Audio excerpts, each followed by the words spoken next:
So there's going to be some tag team going on tonight, right? We're trying to make sure we get everything done properly as far as agendas and motions. So you might see some things that look kind of crazy, and we might be whispering trying to figure out what comes next, but we'll do it together, right?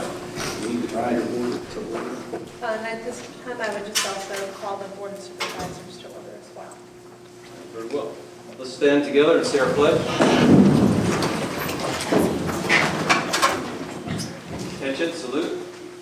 I pledge allegiance to the flag of the United States of America and to the republic for which it stands, one nation, under God, indivisible, with liberty and justice for all. Please remain standing. We have a moment of silence.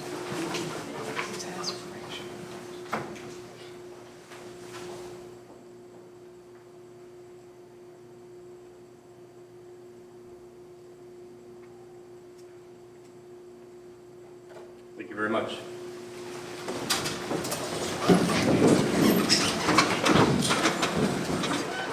So we're first going to entertain a motion for the adoption of the agenda by the school board.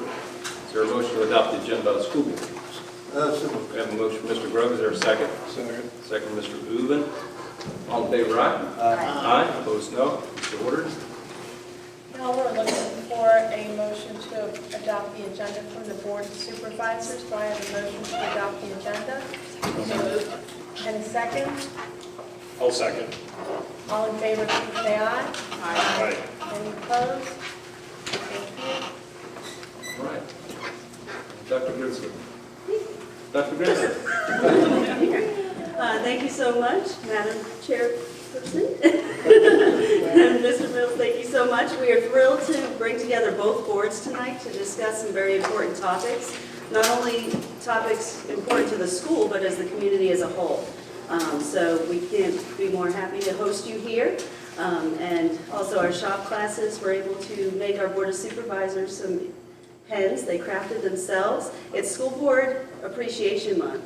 But we also are hosting our Board of Supervisors, so of course didn't want you to feel left out either. We appreciate all you do as well, so those are for you. They're really cool.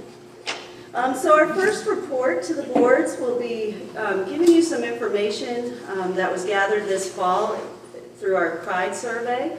So I'm going to ask Sally Morgan and Brittany Dwyer from the Mental Health Association of Fauquier to come up and share this data with you. And it's an important metric that we'll use continuously to measure outcomes of a lot of the programming that we've been doing. So I will pull this up.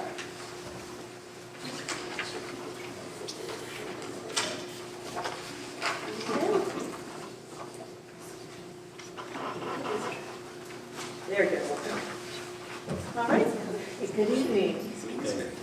Before we go into the specifics of the Pride data, I want to provide just a little context.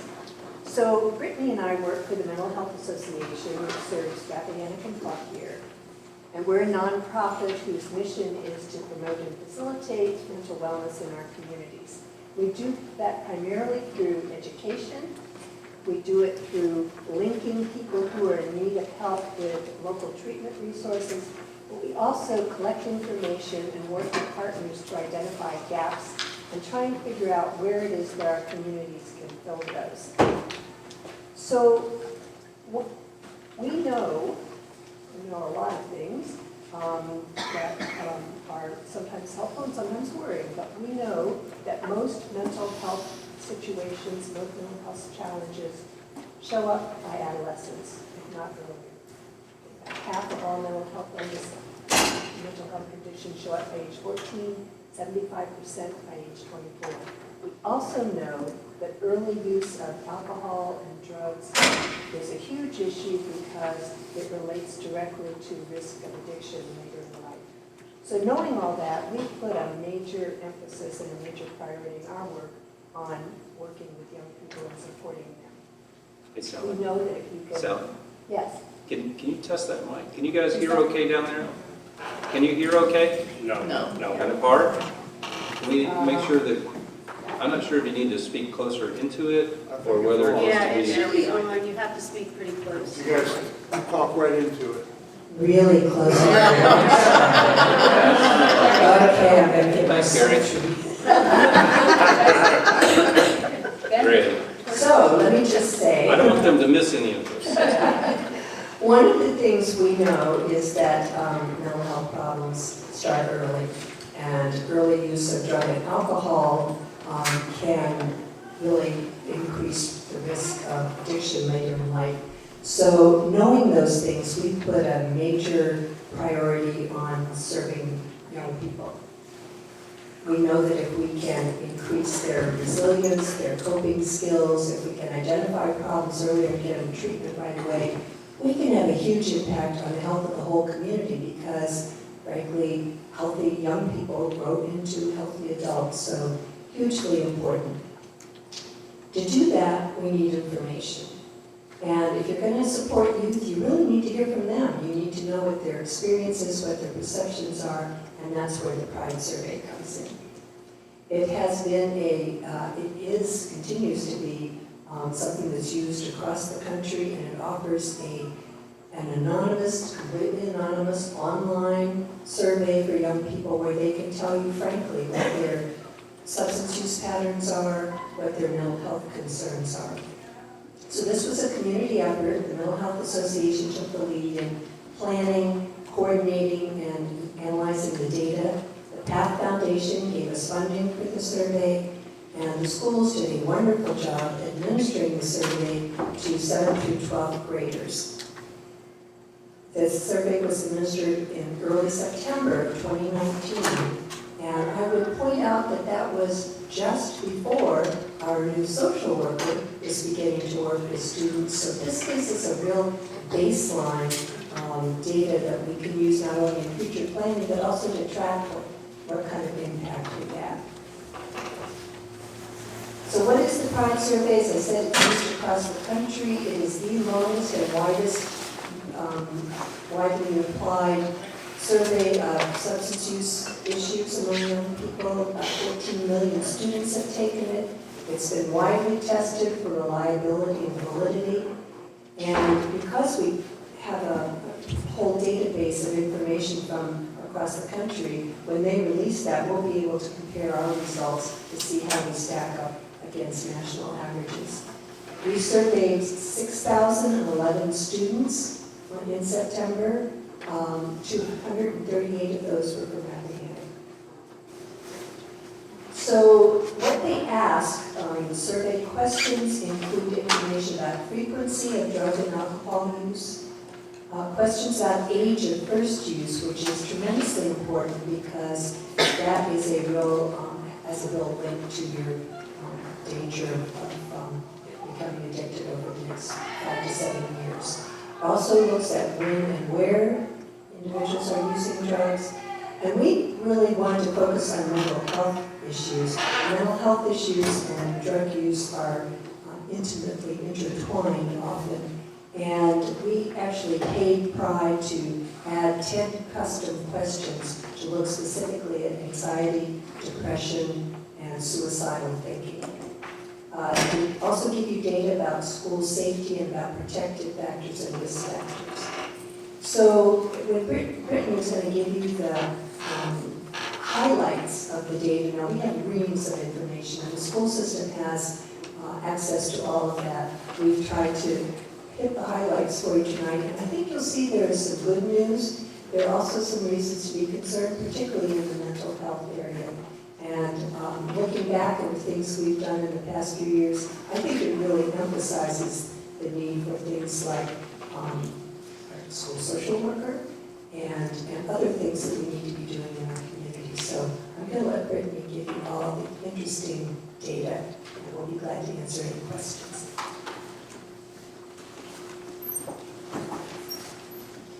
Well, hello, everyone. It's good to be back. Thanks for having me.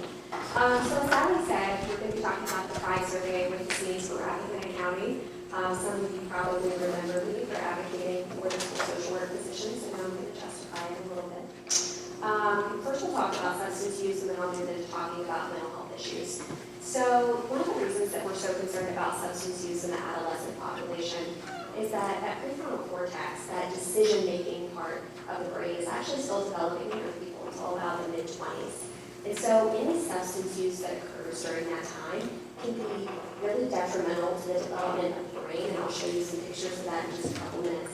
But it affects memory, concentration, decision-making, problem-solving, all of the things that we look at in the school system, and in the community, really, just in general. And it increases the risk of becoming addicted to substances later in life. It increases the risk of suicide, and increasing the risk of dropping out of school and potentially getting involved in crimes later in life. So that's kind of why we're looking into this and why we see this as so important.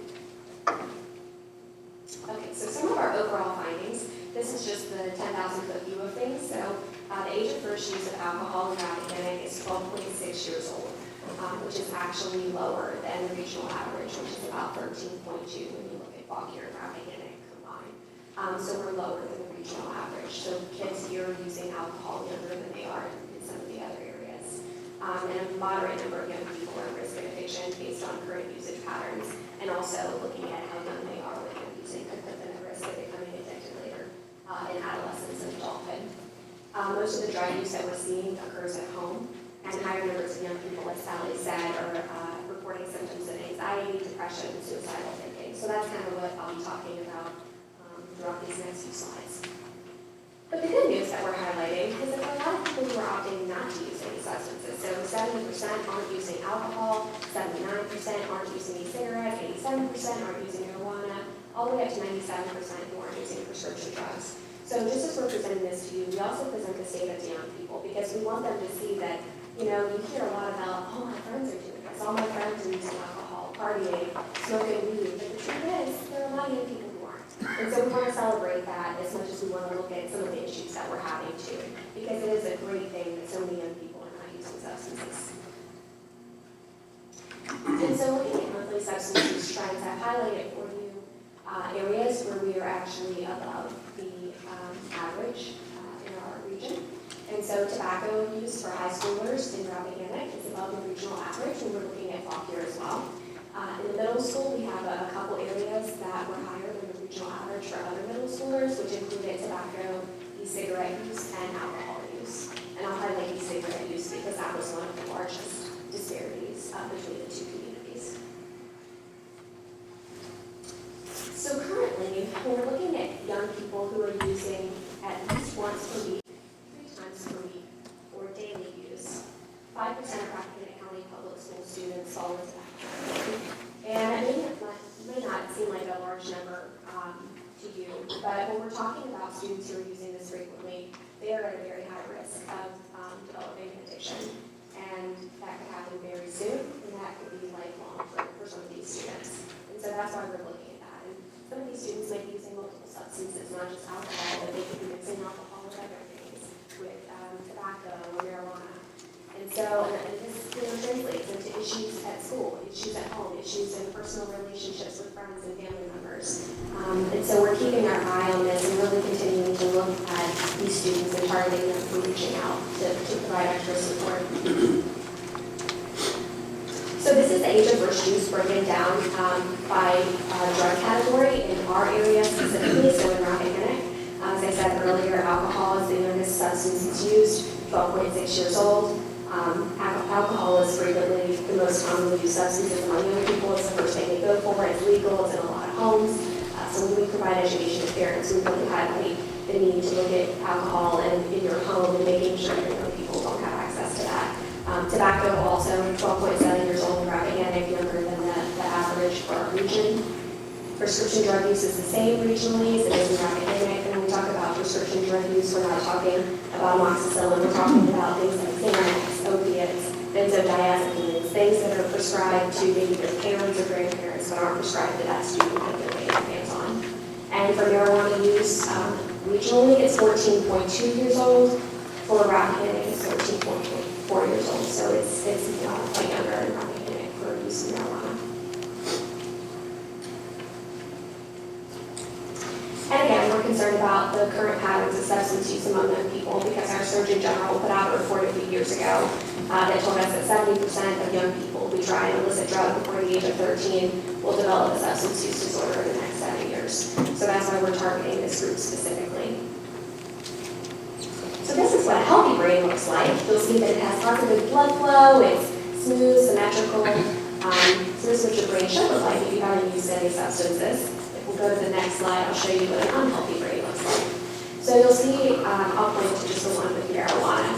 So the brain scan up in the upper right-hand corner is of a 16-year-old who began using marijuana when he or she was 14 years old.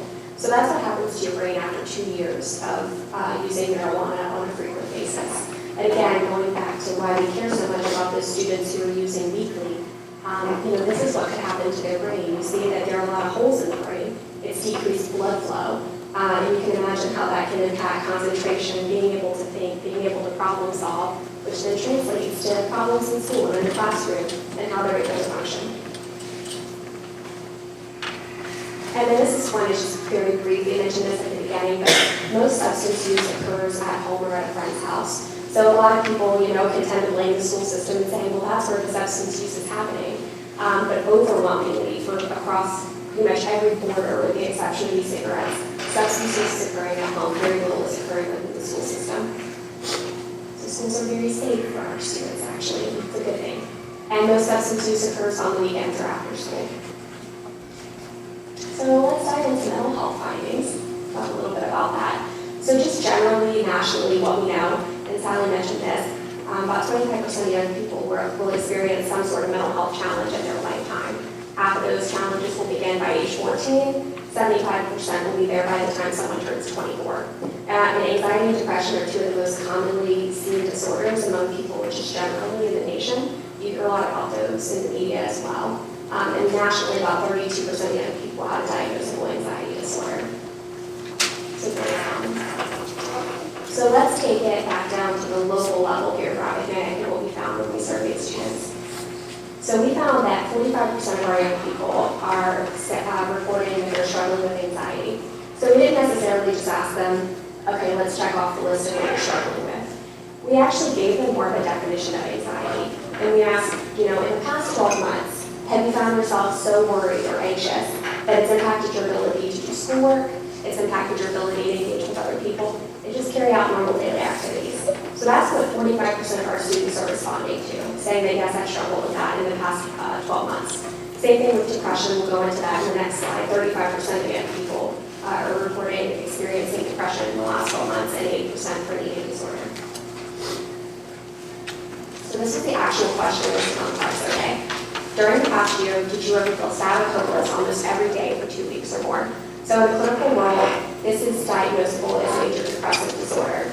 So this is that definition. 34% of our middle schoolers, which translated to 34 students, responded yes to that question, and 44 students in our high school, so which is 35% of our high school respondents, said yes to that question. So these are really important things as we begin to think about justifying our school social work position, why this is so important, because this is what our students are telling us.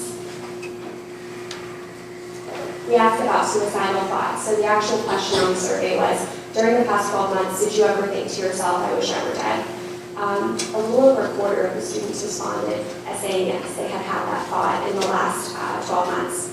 And of those students, 16 of them said that they had been thinking of suicide often or a lot. And the reason that we care about that specifically is because those students that are at much higher risk of attempting suicide or carrying out suicide. So we're really paying attention to that because we know that suicide is the second leading cause of death for young people between the ages of 15 and 24. And suicide has been on the rise in our country over the last few years. It is one of the reasons why life expectancy actually decreased in the U.S. So young people are feeling pretty stressed. Let's go to the next slide and I'll show you where they're feeling it. So these are Rappahannock numbers. Schoolwork is overwhelmingly one of the areas where young people feel stressed. Now, most of us as adults would say that we probably feel a lot of stress in our jobs, and that's probably one of the biggest stressors in our lives. And so it's not uncommon to see that, but I think as we move forward and thinking about 72% of our high school students are feeling the most stress in schoolwork, and 52% of middle schoolers are feeling the most stress in schoolwork, we're working with Dr. Grimsley in the school system to say, okay, what can we do if they are feeling stressed to help them cope with it, to help them deal with that stress so that they can be effective in other areas of their life and in schools and what they're doing. And we're trying to figure out why 13% said they have no stress. Like, we're trying to find those 13% of high schoolers. Because, I want to learn from them why they have no stress. And 23% of middle schoolers. So, I don't know. Maybe we're doing it wrong. We can learn from those. But paying attention to asked them how they handled their stress when they were feeling stressed, and 61% said they would talk to someone. This was actually higher than the regional average. So kids in Rappahannock are more likely to talk to someone, which is really encouraging. 52% said they would sleep, 42% would do exercise or journaling or some sort of other hobby that they have. So those are kind of more positive things that you do to cope with your stress when you have it. We're focusing on kind of the bottom part and wondering, okay, if 20% are gambling or eating, or 13% are drinking something, or 5% are drinking alcohol, how can we shift their thinking to looking at more positive ways to cope with stress? Because that will benefit them not only just in school as adolescents, but also well into adulthood and learning how to cope with it when you feel stressed. So we're doing a lot of initiatives to help with that too, thinking of different things. Who do you go to when you need to talk? 59% would go to a friend, which could be a really good thing if their friend knows how to get them to the right resources. And so one of the big initiatives that we have at the Mental Health Association and also the schools in general is wanting to really educate peers on how to know where do you go in the school system if your friend is struggling. If your friend tells you they're thinking of suicide, who do you go to? How do you get them the help that they need? So again, kind of increasing that awareness among students about what's available to them in school, but also in the community. 55% would go to a parent, 27% would go to a counselor, and I'll highlight that 19% that said they wouldn't go to anyone. And so, we'll learn about that in the next slide, actually, if we want to go ahead to that one. There's still a stigma associated with having mental health issues if you're struggling with anxiety or depression. 23% said that they wouldn't seek help because they'd be worried about what other people would think. So we still have a lot of work to do just in terms of helping students understand that, a lot of their peers are struggling too, that what they feel isn't that uncommon, that help is available to them. And there are a lot of areas where we can also help them, if they don't know where to go or they don't know how they're going to pay for services or get transportation. Those are things we can work on as a school and as a community to increase their awareness of. Everyone always asks the million-dollar question about cell phones and mental health, so I thought I'd throw it in here. For the first time, Pride asked the question, in the past year, have you tried to cut down on the time you were on your cell phone? 47% of our students said yes. And they asked, do you think that any of your friends use their cell phones too much? And 60% of the students said yes. So I think that if you're trying to cut back, we can say that it might be having some impact, that students are seeing some impact on their cell phone use on their life. And we'll go to the next one. So this is a study that was put out by the Child Mind Institute. And I just think this is mind-blowing. 8 to 12-year-olds average about 6 hours on their cell phone, and 13 to 18-year-olds average about 9 hours on their cell phone per day. I know, right? So it's a lot of time that they're spending. So if we're doing something that often every day, it's hard to argue that it doesn't have some sort of impact. We're still doing a lot of research into how much that impacts young people. But we do know that it has been shown to affect sleep patterns, to affect a young person's mood, their feelings of self-worth when they're going on social media, maybe comparing to other students or other people's lives, and how they just in general communicate with others. And so I'll read this for the people who may not be able to see it. This is an excerpt from that study, and it says it feels like addiction. In a 2016 survey, half of teenagers said they feel addicted to their mobile device, and 72% said they felt the need to immediately respond to texts and social networking messages. So it's this feeling of always needing to be plugged in, which can be correlated with higher levels of anxiety for young people. And so more than 3 hours a day of social media use is linked to depression in adolescents between the ages of 12 and 15. So it's kind of a chicken or the egg situation. You wonder what came first. Was it depression or was it social media? Some young people may be going on social media, comparing, and getting depressed because maybe they don't have the life that other people are living. Whereas maybe, a young person is just struggling with depression in general for various circumstances, and they're going on social media to feel better, to get more connected with people. So there's still a lot of research that needs to be done in this area, but I thought I'd throw that in there so you at least kind of know where that stands at this point in time. And so Sally, do you want to talk a little bit about what we're doing as a community? I'll throw it back to Sally because she might be tired of hearing from me. We'll miss Good job. So I do want to say that we have a marvelous partner in this community with the Rappahannock County Public Schools. They're doing some really proactive and creative things, and we really enjoy working with them and want to continue doing so. Some of the things we want to be looking at, based on the things that Brittany just told you, are reducing the stigma so that people who are suffering feel like they can reach out and express themselves and get help. And we're doing that largely through awareness and education. We also want to help when someone is suffering, make sure there's a responsive system, we are identifying people early, and that there's somebody out there to give them care. And I think that's something that our community in general is going to have to be working on in the next few years, because we don't have a lot of resources in the behavioral health area in our community. We also need to give information to parents and support parents.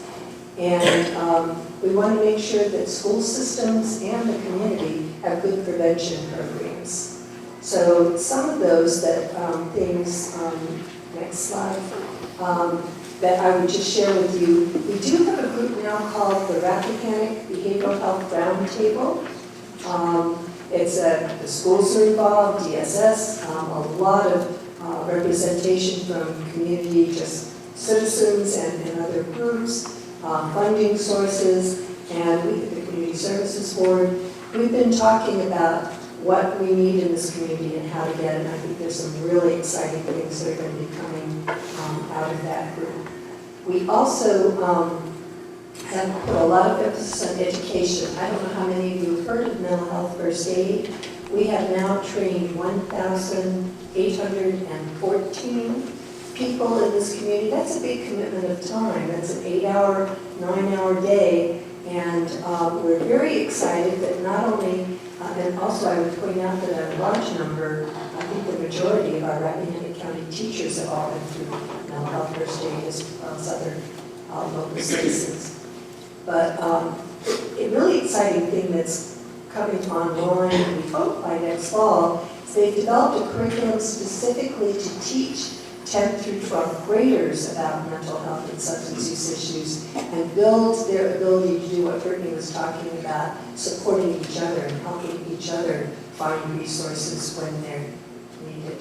So I'm hoping that there's a pilot project right now at Fauquier High School. We're one of 35 pilots across the country, and I think that will be going online in the fall, and I'm hoping that all of our local school systems can implement that. So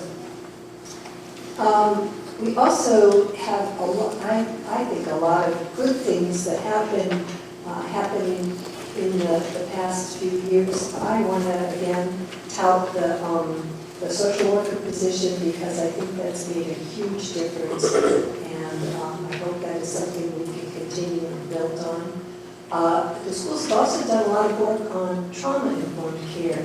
The biggest risk factor for a mental health problem is having experienced trauma.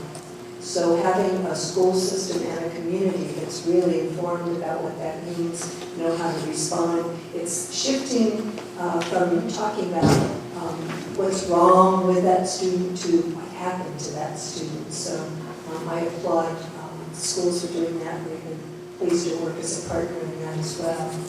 We also had a youth dialogue for Youth Voices in November, Rappahannock County 17. A lot of discussion there about how students could support each other, what they were seeing in their own schools. We shared this preliminary Pride data with them, and just fascinating listening, really, really smart, perceptive young people with lots of great ideas about how to help each other. One of the things that we had as part of that dialogue was an inspirational speaker named Daryl Bellamy. He's a very young guy who really has a dynamic approach, and students responded to him so well. He has a program called From Fearful to Fearless, and afterwards some of the participants said they thought it was so powerful. They said it was a life-changing experience. So they also said, couldn't we bring him to speak to our entire student body? So in March, we are bringing Daryl Bellamy to speak to the entire student body here. And I believe Chris Heron is also coming to speak to students. So we've got a lot of high-powered people that really can drive home both what some of the risks are and what some of the opportunities for developing a more healthy and happy way of responding to situations. I think another program I heard about that I thought was wonderful at Rappahannock is the Verdun Adventure Bound partnership to help the students have an experiential learning. Those are the kinds of things that build resilience, that build coping skills, etc. So a lot going on, a lot we still need to do, but I really think we've got the energy and the capability in this community to make a difference. And if we do the Pride Survey again, hopefully we'll look back and say, wow, we're really trending in the right direction. So thank you so much for your interest. Our last slide is just a list of all the partners. We have probably 25 different organizations that are working together. Barry comes to the Mental Health Collaborative, Rappahannock Schools come. We are have a whole 3-year plan for how we can increase access to mental health care in the region. So we'll be glad to report back on how those go. So. I don't know if you have any questions. I have a question. So I was wondering if how loneliness fits into this matrix, if you all asked any questions about that, because I heard that heavy users of social media are 73% more likely to be lonely. And people that are lonely get depressed, they basically more suicidal thoughts, I would think, and anxiety, and also it seems like it's always a loner that turns violent. So I was wondering, was that any part of the question, or if you do it again, maybe you might think about putting that in? I don't think they asked a question that was phrased just that way, but you're absolutely right. And I think a lot of the social media research has pointed that, and that's of course a factor for mental health for all ages, really. So loneliness, I think, is a really interesting way to focus on who may be at risk. And we do have they change the Pride questions each year, so we do have an opportunity to send in suggestions. Sally, great presentation, and you beat me to the punch when you mentioned Adventure Bound at the end of your talk. The one thing that came to mind as you're talking about anxiety, stress, and depression is the county we live in, and it's perhaps naive to think that, well, we live in this great outdoor-oriented place, how could young people become stressed or feel anxiety, which then led to my thinking, how much more creative can we all be on these two boards and otherwise to make better use of the Shenandoah National Park as a partner within the schools. And I recognize, I'm not a clinician, I don't know whether or not that's a sensible remedy or something helpful for anxiety and stress, but it just occurs to me that we have this national park that's 20% of our land mass and a great neighbor, and I would hope that if there is benefit from improving that relationship, you'll call upon all of us to do our part to try to integrate the national park more into the schools in this regard. Just a thought that came to mind. There's pretty good data that time spent in green spaces improves mental health, so very much the point. And also, it also connects with what Chris said. They did study or correlate answers about how involved are you in extracurricular activities, etc. So connectedness is a really strong protective factor. So looking at how we can build opportunities for young people to experience and explore in healthy ways, whether it's green spaces or other things, seem to me to be right to the heart of what we can do to make a difference.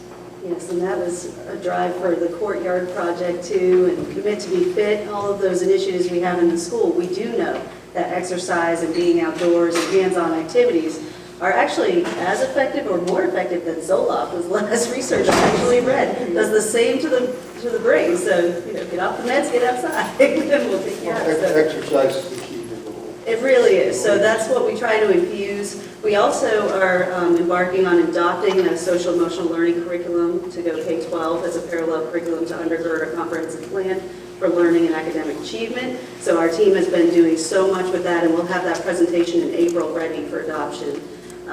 Lots of things going on in March. We also have a hidden in plain sight demonstration coming for our parents and also our teachers. We have 2 demonstrations, one for our teachers and one for the adults, but basically they set up a mock bedroom of a teenager and bring the parents through and say, see what you can find. Parents, guess what? It's right in plain sight, and we'll show them what to look for. And we need the parents as partners on this because in our county we are pretty isolated at times, and we don't have a lot of opportunities other than school to congregate and be together. And so we want to educate our parents as well. I think also the general public. Absolutely. You know, if there's a way that, Brittany, if you guys could write a short article, and John and Janet, they put it in their paper every month or every week regarding this kind of thing, where people see it and they read it. And I think the general public does not have a clue about the issues of depression and so forth. That's a great idea. And also, if anybody and we are willing to come and do this specific presentation for other groups at their venues, which that would be helpful. Sally, I apologize, I don't have any children, and I'm new to this role, so I'm going to ask you several questions if you don't mind. The 238 students from Rappahannock, that's not all we have from 7 to 12, is it? No. So how did they decide the number of students? What happens is it's given at one specific time. So it's students who were present at that day, and I don't know other issues that might have affected that, but it was a self-select. I mean, they were all given the opportunity, people who were in attendance that day. So They were, and we wanted a bigger swath than we had previously. In previous Pride surveys, we had a typical count of only about 50 respondents. So we wanted a much broader swath from all of those grade levels and get those numbers up. So that's a great return for the data, much better sample for what we're trying to measure. I'm going to keep going if you don't mind. The jump from middle school to high school from alcohol and marijuana is huge. Is there any background on why the older you get, the more access? yeah, access, just awareness. We had a lot of concerns this time around about, frankly, discussions about legalization and what kind of perceptions young people have. So the older they get, the more they're exposed to those kinds of discussions. One thing I was going to add was, since we know the age of first use is an issue, if you look at 12 and 6 months, 12 years, 6 months for alcohol, not 13.2 or 4 for marijuana. What you need to do if you're going to prevent things is go back about 3 years. So things that we're doing in, you were talking about social emotional learning, that's really important because we need to be, again, not only giving kids coping skills, but really discussing the things they're going to experience when they move up through the grades. And you look at the mental health issues too, you see the trend getting much more anxiety the closer you get to 11th grade is probably the peak, 11th and 12th, for both depression and anxiety. And I would also add that for a lot of young people who are experiencing anxiety or depression, they may be using alcohol as a way to cope with those feelings because they're more aware that that is available to them. And so that may be one of the reasons that we see that increase as well as they get older. On the alcohol side of things, I'm a restaurant owner, so does the Virginia ABC do anything with the school systems to try to help educate or? They have a great program that's kind of, in some ways, ironic that they're the ones sponsoring it, but it's the youth alcohol and drug addiction prevention program. It's a week-long program in Farmville at Longwood College, and we have had teams from several of the Fauquier schools have attended, and we'd love to have a team from Rappahannock. It's great leadership training, and they get a lot of information, and they come back and do projects in their own communities. So that's the big one I know about, but I think they also have other programs. Sorry, I'm taking up so much time, but Good question. trying to understand.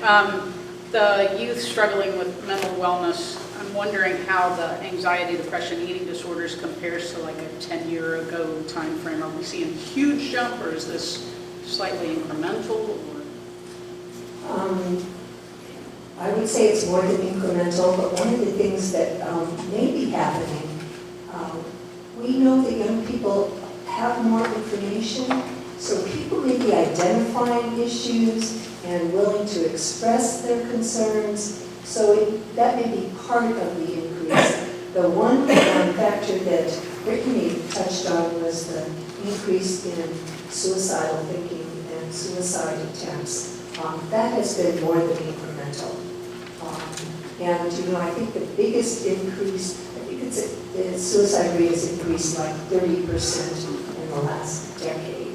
And the biggest percentage increase was females aged 8 to 12. Not the highest numbers, but the biggest percentage. So that's one we really are concerned about. And the mental health first aid courses really good on helping people recognize signs of suicidal thinking, and being able to step up and ask difficult questions about, are you thinking of killing yourself? I'm not a big fan of social media, and I just wonder the use of the cell phone in the classroom. Is that allowed here? What are the rules as far as children with phones? Well, allowed, no. Well, we have certain teachers that may use them as part of a lesson. That's the only time they're allowed to be out in class. The rest of the time they should be away, other than transition times and lunch.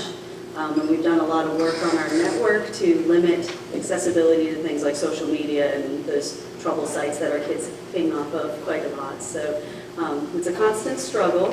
Part of that, again, bringing parents on board, because for every few that want to take them from their children, I have 10 more who gave them to them in the first place that want to get in touch with their children all the time, every second of the day. So I understand that need for connectivity, but at the same time, you can get in touch with your child. We do have phones, and we can page them, and we have other means other than that. So it is a struggle, and it's something that we are constantly talking about and working with our parents, particularly getting cell phones at a very young age for children.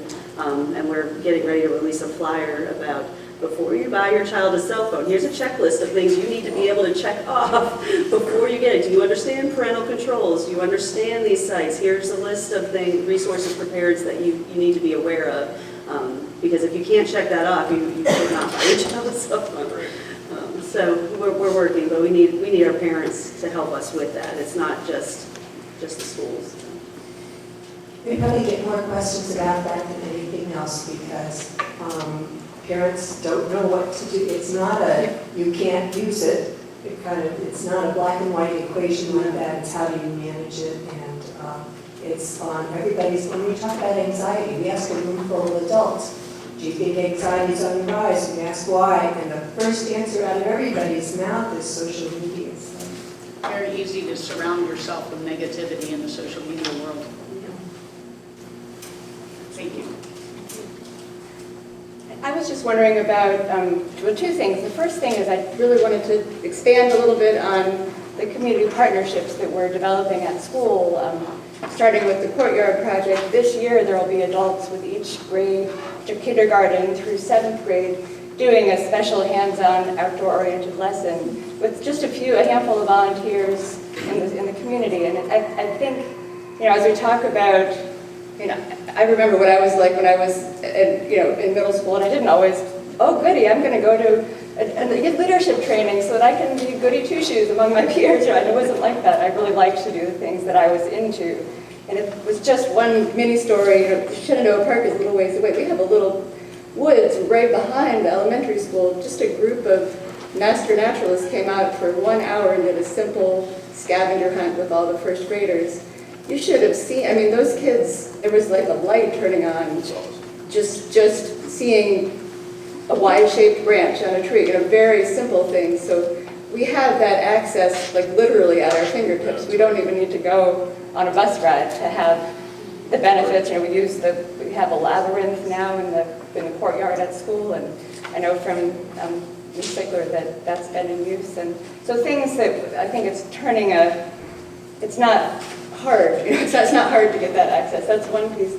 And another question I have is just how the DARE program and maybe an expansion of this is a totally different thing, but of either younger and older reinforcement of that program. We do DARE in 5th grade. I just wonder about like how that fits in, and if we can sort of infuse a different, sort of more incremental, and not like, okay, you've checked off everything you need to know, because obviously these students, this is telling me, the students haven't really checked off everything they need to know after their 5th grade experience with that program. What do we have to augment that? What do we have to, I know that you are looking at that, but I'd like to just bring that up, that we could do with the kids more to sort of have an addressing of some of this. And the health curriculum and the family life curriculum is expanded to include those components every year. So every year from 5th grade on, they do get pieces of that are required in additional to topics like sexual harassment and the healthy relationships and all these components, and they're continuously changing. There's a new iteration of the proposed family life curriculum that's going to include human trafficking and some of the other topics. If we hate that we have to discuss those, but they do have to be infused in the curriculum. Also, part of that is the structure of the scheduling and things that we have to do. So I know the elementary school is incorporating circle time as a time to bring the classroom community together, integrate these social emotional learning curriculum, restorative circles, things like that, that we can address those issues. But you're right, it can't be just one time in 5th grade. And it hasn't been to that extent, but it needs to be, we need to be more hyper aware, and we need to be working individually with kids too who we know are at risk, which has been an incredible highlight that I want to point out that Ms. Sigler's been doing for us. She's really getting in there with the kids and finding out some situations that you just wouldn't imagine happen here, and can really give them the skills and the coping strategies and the resources that the family needs. So we're thrilled with that. So thank you for your support of that in the budget and letting us do that, because what we're finding is I need like 2 more, unfortunately, but it's a start. So the DARE program has been a complete failure, as far as I can see. It's just once, is it still going on, the DARE program? Oh, yeah. And we have DARE Day, and it's an event, and in 5th grade is where their curriculum is to raise the awareness. And I wouldn't say it's a failure, but it can't be a standalone solution. No, one time in the 5th grade is not going to work. It's got to be every year, like you say, from Right. kindergarten right on through. Yes. There are a number of prevention programs that give all sort of stepped up information over grade levels, and the teen mental health first aid will address some of that as well. That makes sense. And one thing about your courtyard project, I was thinking, one of the biggest protective factors for young people is just having some adult in their life they can talk to. So then again, a number of times that we can help make connections in fun and positive ways, help kids have access to more people that they can bring into their lives. Any other questions? I have one more for Sally. You mentioned in your opening the social worker position that was funded last year, and you mentioned a need for other things. And just from an ongoing funding perspective, what are some of those other things that you envision, or are they softer things like just getting families involved or community support? Is there anything that comes to mind? I don't mean to put you on the spot. I heard other, so. I would say it's soft and whatever the opposite of that is. Soft and expensive. Yeah, I mean, we just don't have many resources when kids need, or families, children and families need clinical help. We just don't, people have to drive out of the county to get those. We do have some good resources if you can drive, but it's definitely something we need to address. And within the school system, I'm guessing that the kinds, from my conversations with Kathy Sickler, that we're seeing the kinds of response to her work that we're probably going to, if we were able to fund it, additional social worker or behavior interventionist or something like that. But I would leave that to Dr. Briggs. Absolutely. So those components we are taking into consideration. There's a lot of competing priorities in the school budget, of course, with the understanding of our enrollment loss too. And I'll talk a lot more about that in the building blocks presentation during the school board portion about what we're looking at. But it is very high priority for the school division. And what's beautiful though about the partnerships that we've been forming is there's been a lot of opportunities for grants. And the Mental Health Association of here has helped us so much getting the materials we need for trainings and sending our students to trainings and our teachers and providing materials and resources. So those things have been great too. And there are other grants on the horizon that are going to try to solve some of these problems too. So more on that. Stay tuned. Be here for a while. Well, thank you very much for your interest, and if we can be of any help, and like I said, we have been reading some data, so if you have other questions, just ask them. Thank you. Thank you so much.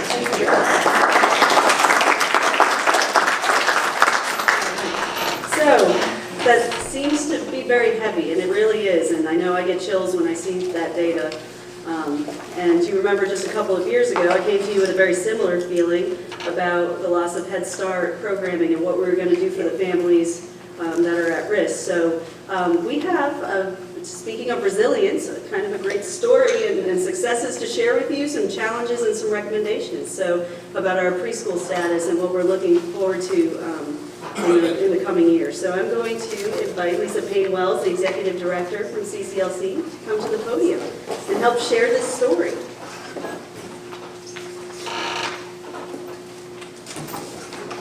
I'm going to try to lean in closer because I know I have a very soft voice, not helped by the cold that I'm getting over. I'm Lisa Payne-Wells, and thank you so much for letting me come in this evening and talk a little bit about the successes and challenges of our first 3 semesters into the FIRST collaboration.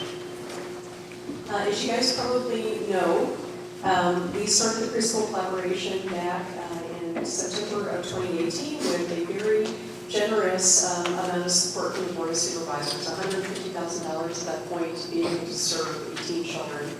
And we did serve those 18 children and 8 other children that came in, go through Headwaters and some other kids that were on a waiting list to get into the Head Start program at the point where it was canceled.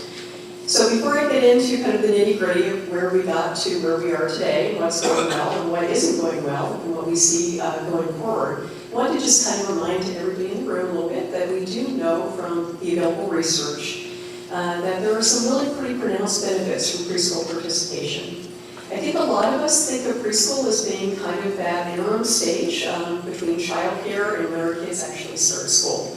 And I think most of us know just kind of both emotionally and intellectually that it's really good for kids to go to preschool because they learn things like how to share, how to sit in your seat, how to listen to a teacher, how not to hit your other friends in school when they have something that you would like to take away from them.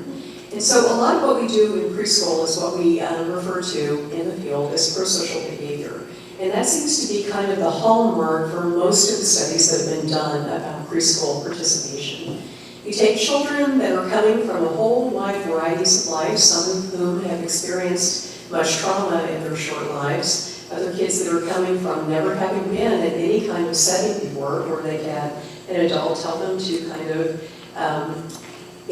conform to a certain manner of behavior in order to be able to be educated. And those kids come together and something kind of magical happens with their teacher. The kids have fun, they play, they learn, but they also learn, more importantly, how to be kind of good citizens of the world.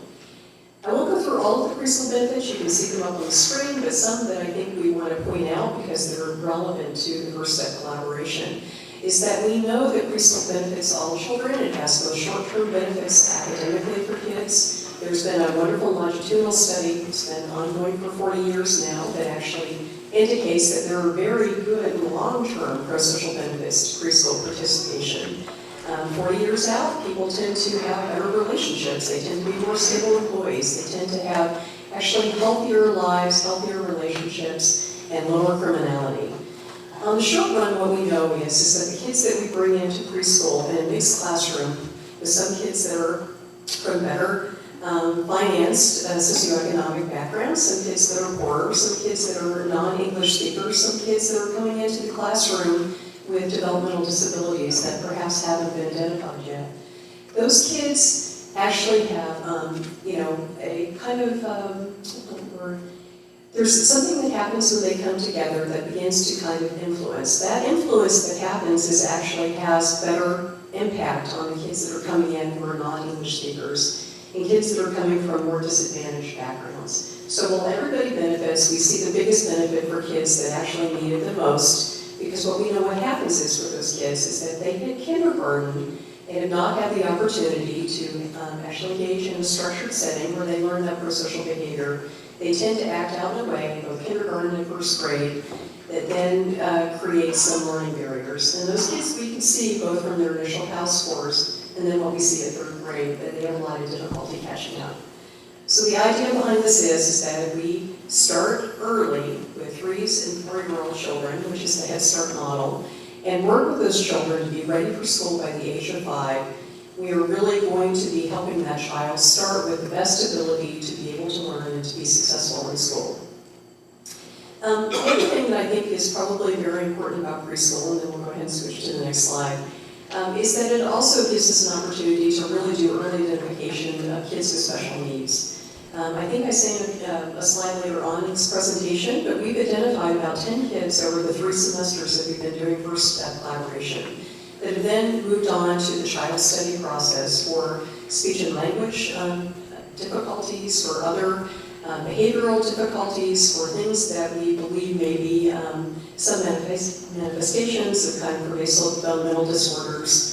And those types of services being provided to kids at CCLC or at the school system, but done early, can really help a child, again, be really ready to participate actively once they actually get into elementary school.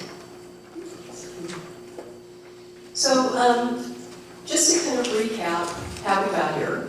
Back in July of 2018, the school system here, who was the vendor for Head Start, actually learned fairly suddenly that the federal government had terminated the Head Start grant.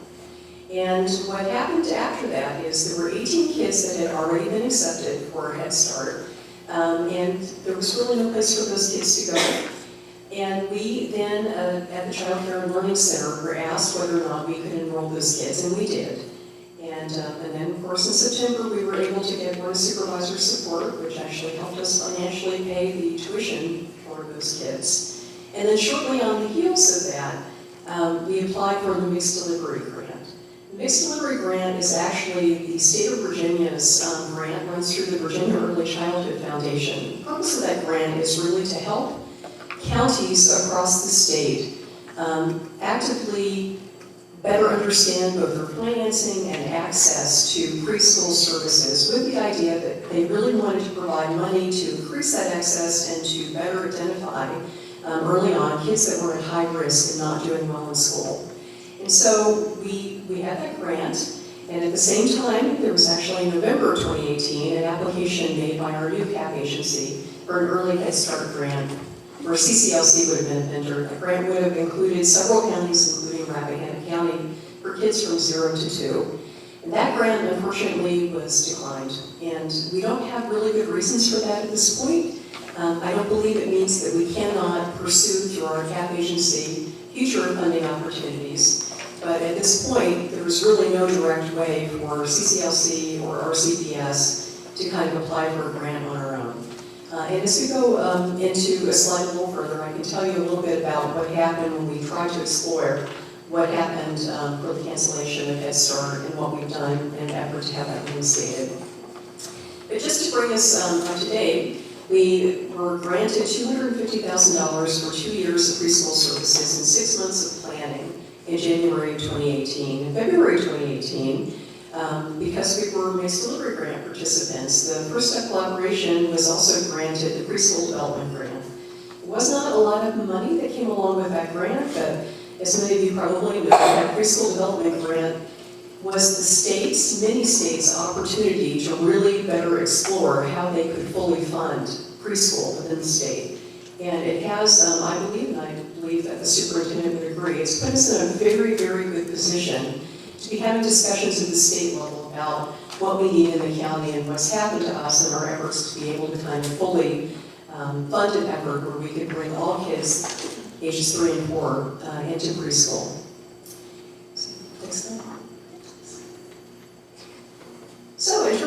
successes. We have served 96 kids in 2 school years. And that is, I believe, a phenomenal number. I can tell you that I was at a mixed delivery conference about a week and a half ago with our program director of CCLC, who's in the audience tonight, by the way, Lisa Pendleton. And we realized kind of belatedly that we had more kids enrolled through the mixed delivery program than Southwest Virginia, that includes 5 counties through the Unedited program, and through Page County and Harrisonburg, Rappahannock County, and also Albemarle County. No one has enrolled as many kids as we have in the last 2 years in the mixed delivery grant. And I think that we've been able to do that both because we have a very strong collaboration with the school system. Some of the barriers in other counties have to do with transportation. The school system doesn't provide transportation. They have multiple vendors, and so they've had to use some of their mixed delivery grant money in other counties to be able to pay to contract with someone to transport kids to the programs. We haven't had that problem here. And we've also not had the struggles with trying to kind of be able to prospectively pay for things and then draw down money. Our relationship with the school's fiscal agent has been very satisfactory for us. We bill on a monthly basis for tuition services, and it's been pretty seamless. I think the other thing that we are very proud of is that last year we had 1 Latina student at CCLC. This year we have 4 Latina students at CCLC, coming from non-English speaking families. And again, going back to our earlier conversation, we feel that if we're really working actively to have kids ready by age 5, we need to really be looking at the children in this county that are coming in to kindergarten, first grade, and later grades with language barriers to being able to kind of learn effectively. So the other thing that I wanted to just point out about this slide is that I think, as I've said before, we have really both been a partner to our CPS. They have also, I think, over time really developed an interest in having some of the children that they have been serving at CCLC for inclusive services. And it's just been a very, very strong relationship with us that I think the kids have really benefited from. So there have also been some really pronounced program challenges. When you have 96 kids and you have 3 classrooms, 2 at CCLC, 1 at our CPS, you're talking about an average of 18 and a half children across each classroom. The ideal number would be about 15. And with large classrooms comes lots of challenges with being able to kind of organize your time and the classroom and your daily schedule in a way that allows you to both move kids through the things that you need to get done in order to be an effective teacher, but also to deal with some pretty pronounced behavioral challenges. In our end, we have been able to kind of resource our classrooms with 3 teachers, and I think in the school system, though, they have not been able to do that. They've had 2 teachers actually dealing with 20 children, I believe, in her class this year, 22 the previous year.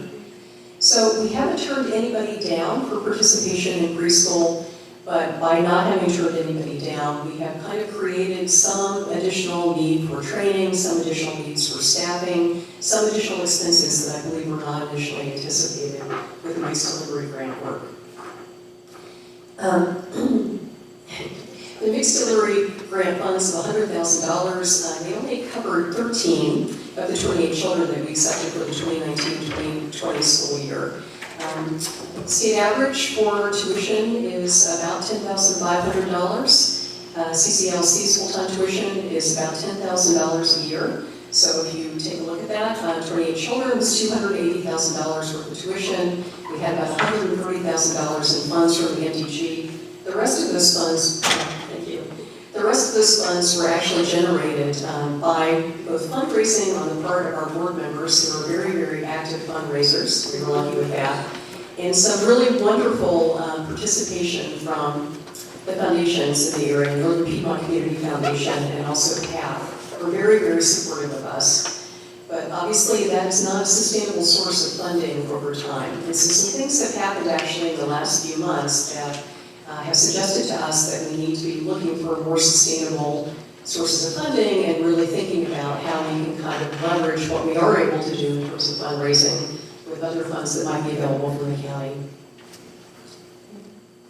So for example, I just wanted to point out for FSC revenue, in our first year, our revenue always We built our tuition services, $10,000 a child, actually encompasses the cost of being able to provide those services to kids.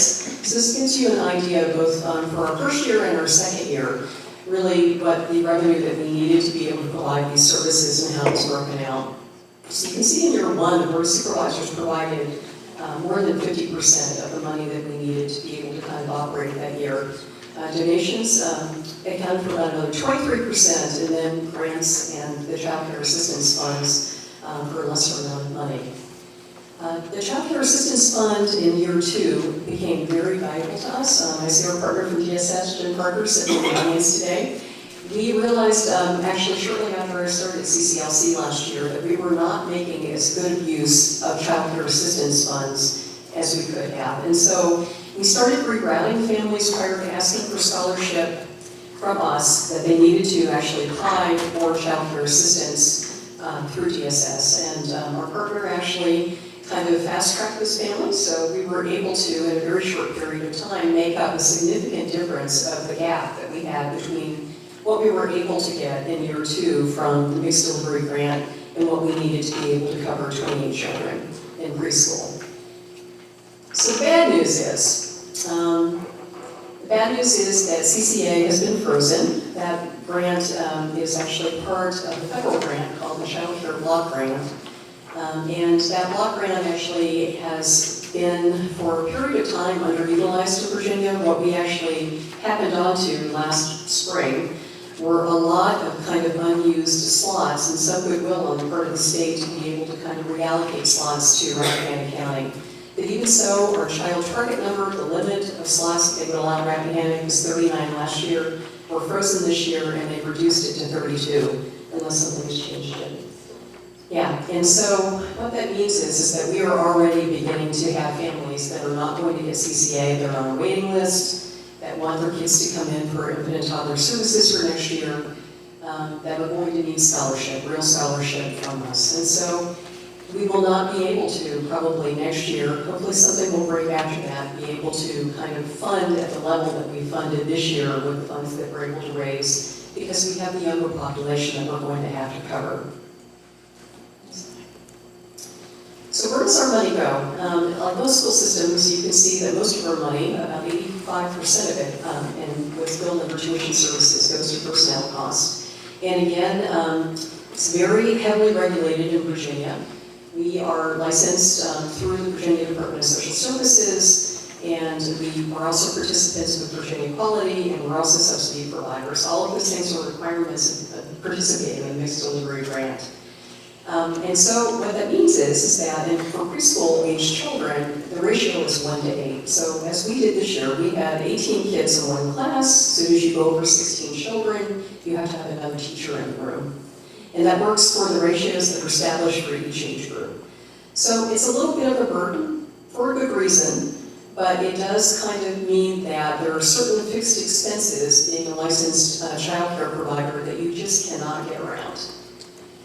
The other thing that we had in our first year of operation that was an additional expense is in order to participate as a Head Start program, you have to have a case manager. We had a family support coordinator that we employed full-time who met with families, ran our parenting classes, made home visits. You know, she was really a wonderful asset to our organization.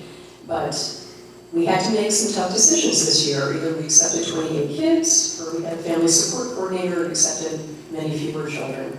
And we ultimately selected to go ahead and bring those kids into our preschool program. So that's pretty much it. Hard choices, but we felt ultimately that we didn't want to turn anybody who had applied for preschool away. So where does funding for child care come? My background is actually in child welfare, and it's a much more generous program, particularly in foster care. It's uncapped, basically, so you can draw down a certain percentage based on your, I can't even remember the terms now, the penetration rate of TANF, loosely, to be able to kind of draw down money, and it's an ongoing entitlement on the part of states. The child care funds do not work that way. There's one major federal funding source, that's the federal Head Start program, and then there are a few other things that kind of provide support to states. The second largest amount of money is going to states through the Child Care Development Block Grant. We talked about that a little bit. That's actually child care assistance funds. Those come to states as one big block of money, and the states make their own formula for how those slots are distributed. And often those slots are distributed based on previous history. So if you had a lag time, 3 years perhaps, where you weren't asking for slots, what will happen is that your rate then gets set based on previous experience. It becomes really a little hard to kind of be able then to kind of get the state to allocate more resources over time. But again, Jen did a great job this year, and we're certain that as we go forward with our lengthening waiting list for CCA, that the state will take some action once additional funds are released. So the federal child care food program is also another source of revenue. CCLC is a nonprofit provider. We have about 60% of our kids that participate in our programs are there on full scholarship, and so we do subsidized breakfast, 2 snacks a day, subsidized lunch. We get a fairly good, about 15% of the amount of money that we spend on food comes back to us through this program, and there are other ways of kind of drawing down money too. It's not a substantial amount of money, but it makes a big difference in our monthly food budget. And then finally, there's the Virginia Preschool Initiative, which again is Virginia's method of being able to encourage counties to provide preschool services to at-risk kids. Unfortunately, Rappahannock County lost BPI several years ago, and then on top of that, we lost Head Start. So there's some good news perhaps coming down the pike around BPI, but at this point, it's still part of the governor's budget, and I'm Shannon plans to talk more about this later. Some encouraging signs, but we're not sure where things are going at this point. Right, and I can just add that Yeah. we are very excited that Virginia Preschool Initiative funding did open back up for us. We are now again eligible. And I feel like that is a big result of the mixed delivery project and really getting our children on the map, getting those numbers out there, our communications with the state. So that's a huge deal. And not only that, if it's okay, I'll interject here with this because it fits very well. But what's new in Virginia Preschool Initiative is very interesting. So they're also trying to utilize state funding sources, BPI funding being one of them, as well as the Head Start dollars and other mixed delivery grants, PDG grants and things, to figure out this idea of, and the concept of, well, where do you draw the line? Who's responsible? What is the responsibility of the state and the locality around early childhood and preschool services and early interventions and all those things that we know statistically show, all the benefits. So Virginia Preschool Initiative, not only do we have basic aid in the governor's budget right now, and that looks to be pretty well protected, everything I'm looking, and all these, on the House and Senate amendments and all the bills going through, it seems to be like it's stable, so that's good. In addition, the Department of Education has opened up resources to expand on Virginia Preschool Initiative, and we have been invited to get the training and the webinars to not only expand BPI, also continue to develop public-private partnerships through our BPI initiative. Also pilot a three-year-old BPI classroom. Traditionally, it had only been 4-year-olds. So those are 3 separate applications that we are now eligible for, in addition to a waiver for unused slots for BPI. So that we now have access to. We don't yet know how that's going to pan out because we're going through a series of webinars. I just finished another one this week on how we're going to access it. So as soon as that is opened up, don't worry, we will be in that application applying. But it's exciting because before we didn't even have access, we were ineligible. The application from the state wasn't even open to us through our portal that we have to use through the Department of Ed. So now it is. That's great. I would just say in general, the Mixed Delivery Grant has been wonderful for us. It's a wonderful learning community. It puts you kind of right at the center of what's happening at the state when they're trying to actually figure this piece out too, about how states are going to actually fully support counties in being able to provide preschool services. Some of what they're talking about is maybe a year or 2 away. So for example, instead of being Department of Social Services providers, there's also activity at this point, recommendation, to move childcare over to the Department of Education, which I think would actually be very good for us. It would both open us up to kind of perhaps more stringent standards for preschool, but the value of that is that we would then be much better able to kind of share our data on how kids are doing in preschool and the advantages of having preschool prior to kindergarten as part of the overall PALS database. Next slide. Okay. So Head Start eligibility, I get this question a lot. What happened with Head Start and why can't you reapply for it? And so I think the easiest answer for that is that Head Start grants are not open to the public. Head Start grants are published in November each year. Sometimes they're published a little bit off cycle, but mostly they're published in November. And those grants are usually because there's been some initiative to kind of pinpoint a population they feel is more in need. And so right now, the thrust of the grants that Head Start is providing are early Head Start expansion grants, meaning they are looking for CAP agencies that already are running early Head Start programs, and then they're providing opportunities for those organizations to be able to kind of apply for expansion to add new counties, new populations of kids, like the People Inc. grant that happened in November of 2018. We understand from some of our HHS partners that there were going to be additional opportunities for early Head Start expansion grants coming up. But we do not know when that will happen, and we are not going to be in a position to actually apply for it directly. We can perhaps kind of be a vendor for one of these, but it's not something that we can actually get online and then apply for. We also wanted to talk a little bit about some of the dynamics that led to the grant ending. I know that some of you were actually involved in kind of the initial correspondence with Senator Mark Warner's office that happened probably at the end of the year 2018. And that resulted in actually kind of the comment you see to the left. We eventually got a letter of response back to our request for information about why the program was terminated and what efforts we could make to appeal that decision. We were basically told that Skyline CAP had made that request back in 2015. They made that request based on an annual assessment, both of our data and the enrollment data, and that as the grantee, they were the only party that had an appeal right. And so it was just straight, no, you can't appeal it. There were no appeal rights available for you. We attempted right after that actually to get a meeting just to be able to talk about kind of what other opportunities might exist, and we were not able to be successful with that either. So it looks to us as though the way forward is to look for new opportunities, but there's no reinstatement potential for Skyline CAP. And in fact, Skyline CAP, if you look, they just had their grant for the preschoolers actually is just up for renewal. When you get to a certain point and you're in good standing with Head Start, you get renewals with no competitors, and that's what happened with their grant this year. It was actually put on public notice, but it wasn't open for outside bidders. So they submit their grant, it's going to be a rollover grant for them.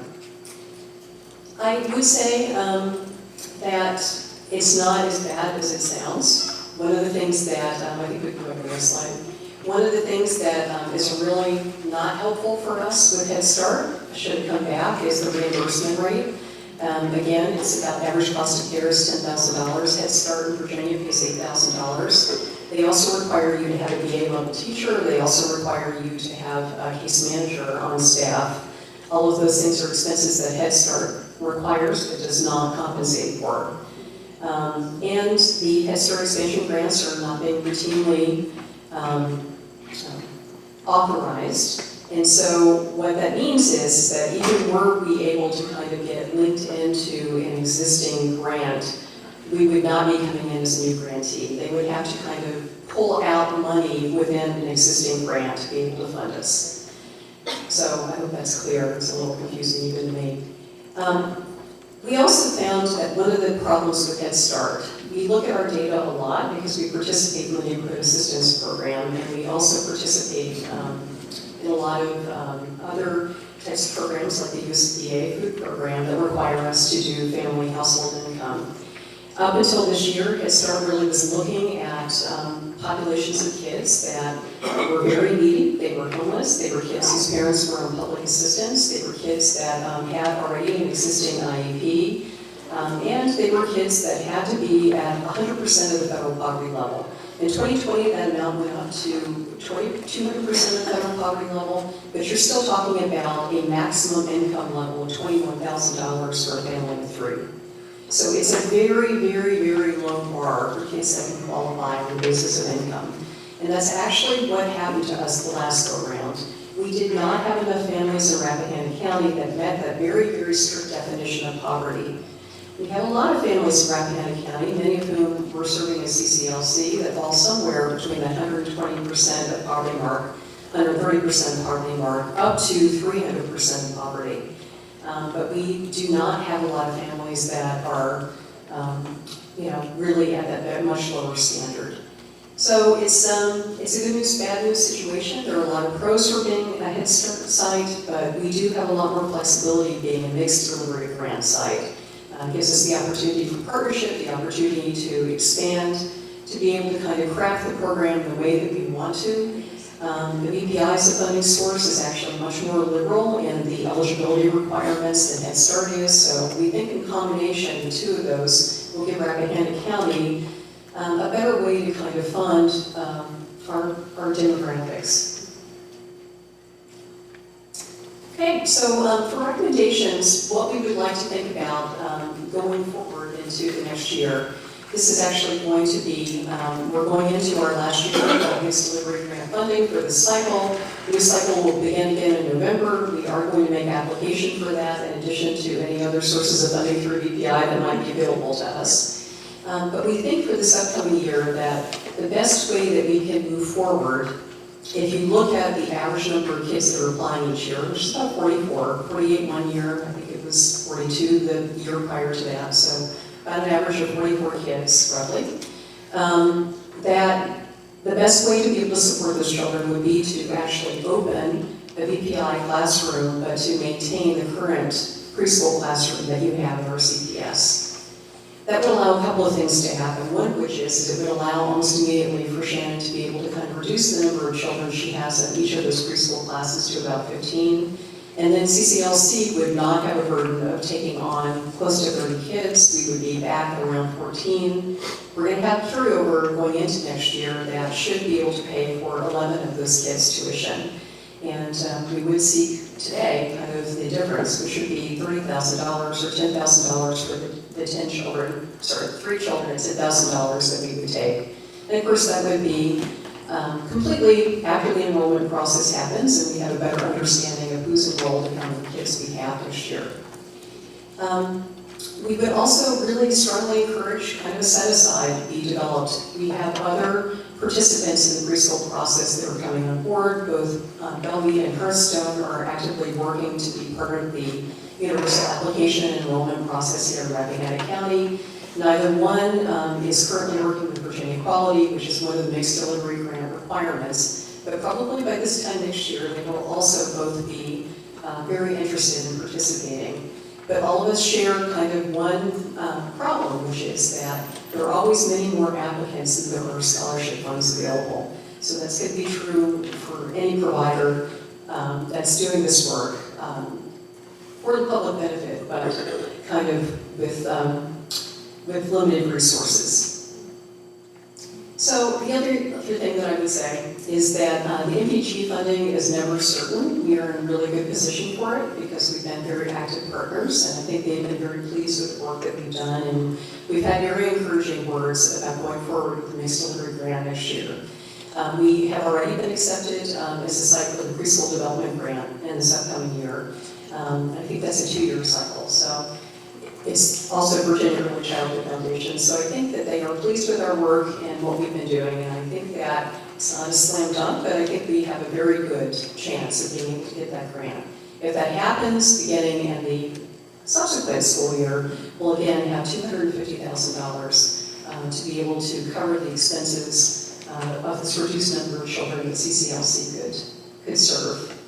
The next slide actually just kind of shows you just some budget projections for this upcoming year. We'll have about $112,000 of carryover and then money that was actually budgeted for next year. We're estimating a small amount for CCA funds going into next year. And so the county ask would be $30,000 to be able to kind of run the classroom. For 21-22, again, that would be MDG. This is best case scenario. That would be fully covered by the amount that we have in the MDG. And then the following year, again, we would have a county ask, but it would be a little bit reduced at this point because the level of carryover we estimate will be a bit higher. And that's because we hope at that point we're estimating a higher source of revenue with the CCA funds. We hope that whatever has been frozen at that point, that will be resolved. And so the next slide is just really kind of a worst case scenario. And this is really just here to kind of illustrate kind of the cost of preschool services and really how much we rely at this point on the mixed delivery grant and other sources of public funding. If we did not get the mixed delivery grants, we're going to have roughly $140,000 in tuition services, and about $50,000 of that CCA can cover for both years. We believe the CCA funds would be able to cover an additional $20,000 and $30,000 in year 1 and year 2, but the ask would certainly be higher. We go up to about $70,000 in 2021. 22, and then up to down to 61.2 in 2022 and 23. So just out there to kind of illustrate the cost of providing this kind of valuable service. We don't believe that will be necessary, but good to know. Thank you. Do you have any questions for me? I do. Yes. So on the recommendations page, so there are currently 3 classrooms. Two at CCLC and one with us. And on the recommendations, the first one speaks of a second classroom. So four classrooms is what's proposed in this. Actually, we're proposing to do 3 classrooms, but 2 of them will be at our CPS next year. We'll do 1 classroom at CCLC. Okay. So I guess what I'm trying to do is make sure I understand these numbers, these estimates that we're projecting means what to us as far as the number of students that we're going to be able to facilitate. It means that we're seeing this trend typical over the last 2 years, so we want to keep that stable. So at the very least, keep it at 44 children is what we're averaging. Right. So we'll be able to handle that capacity.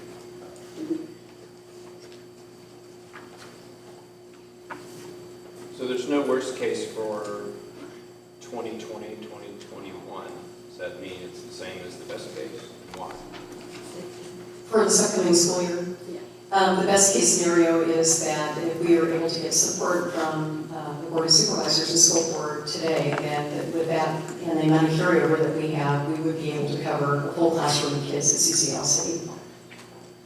I'm not sure what you mean by support today. It's just, we're not at the beginning of our budget cycle yet. Right. I wondered, the scenarios don't seem to take into account the Virginia Preschool Initiative being restored. I was wondering, is that just because it's in such a formative stage that it hasn't been accounted for yet? Partly, and also because the VPI funding will come to us through direct aid in our budget, so we do plan to absorb the cost of that in our current budget if possible. So, and that's the plan right now. That would be directed to the second class. Correct. Here. Mm-hmm. Not sure on that same recommendations page if I'm confused or not, but if Bellmead and Harston are getting in, does that mean there's additional children that we're expecting in the county? Or is this direct competition in what you guys already are supporting? Yeah, it would actually be kind of, they would be entering into the same process of competing actually for the classroom that we have. Yeah. And part of the mixed delivery criteria too, in developing these. Yes, it does require us to do that, but part of that public-private partnership is to give also parental choice and the availability of other providers. So the parent does have an active role in choosing where their student is able to go, as long as it meets those guidelines that are set forth. And we have seen some real positive growth in that area and developing a new professional learning community among our early childhood educators. It has been very important in increasing the quality of early childhood education.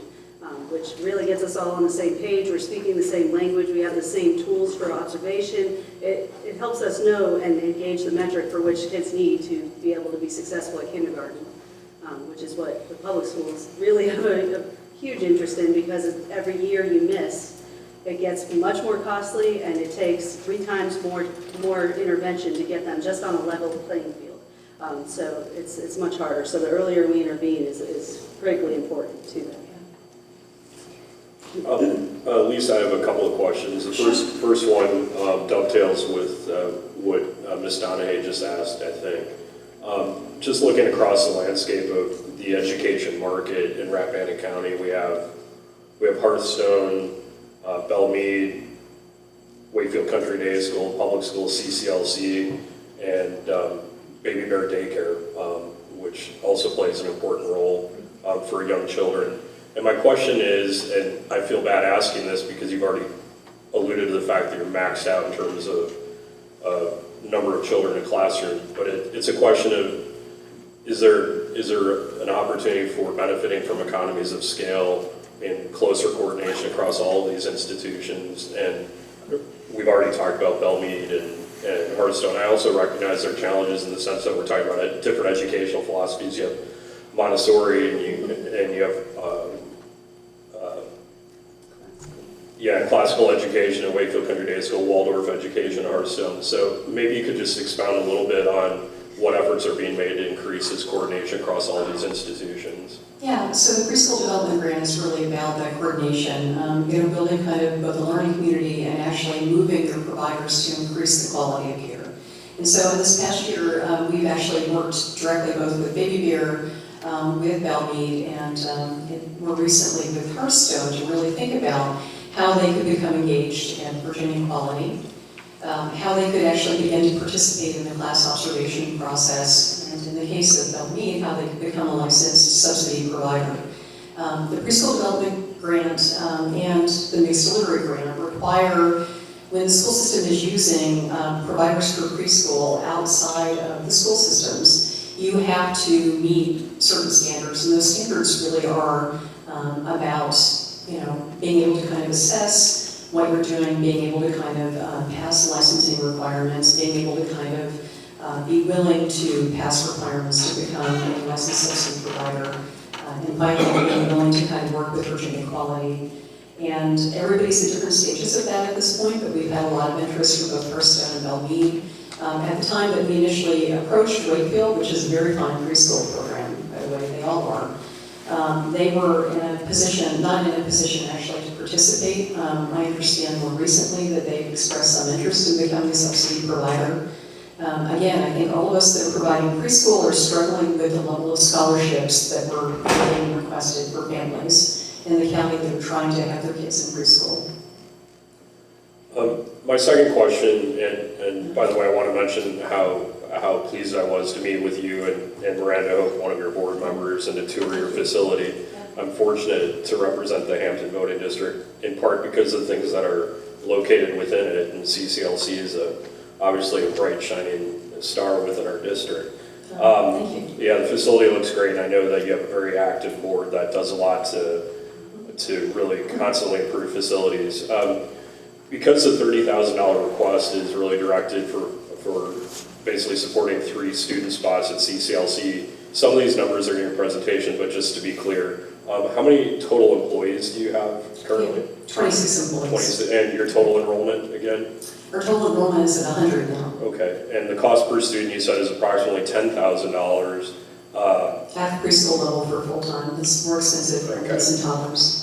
And then how many, currently, just off the top of your head, how many families are paying full tuition, partial tuition, or none at all? How does that break down? Yeah, so as I said I think earlier, about 60% of our families are more or less receiving full tuition through scholarship, through CCA, through some combination of the two. We have very few families that pay full tuition. That's a negotiation that happens at the time the family enrolls their child. It's based on their income and their need, and we negotiate that. And because we are a nonprofit, and again, we have a very active board that's very engaged in doing fundraising, we've been able to kind of to make that work. We increase our tuition on an annual basis by 2 to 3%. We really can't go above that. Families can't afford it. And we feel like we are doing service to be able to provide childcare and preschool for working families in the county that are not earning a lot of money.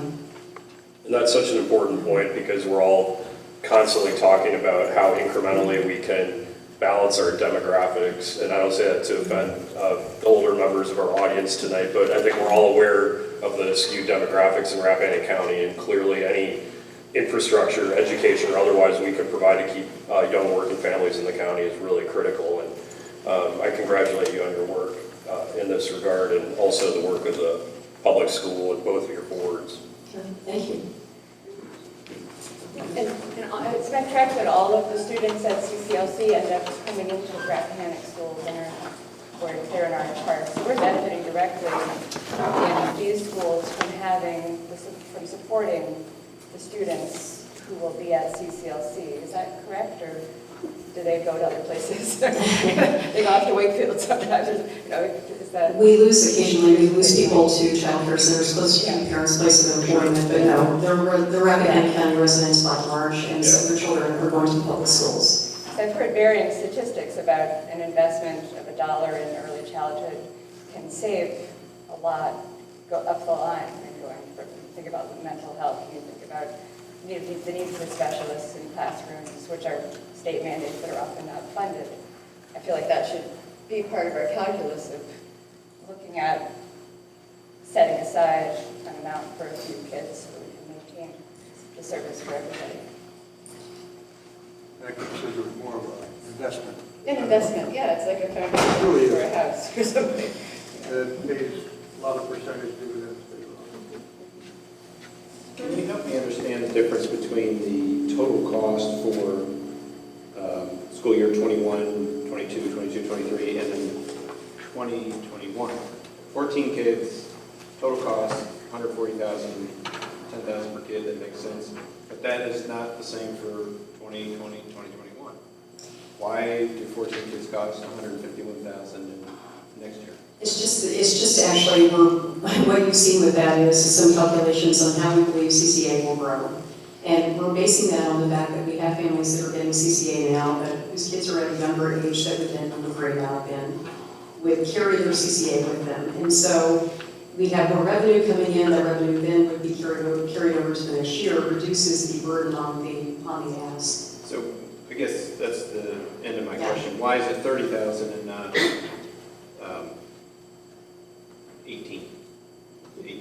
350? Okay, for the upcoming school year? Yes.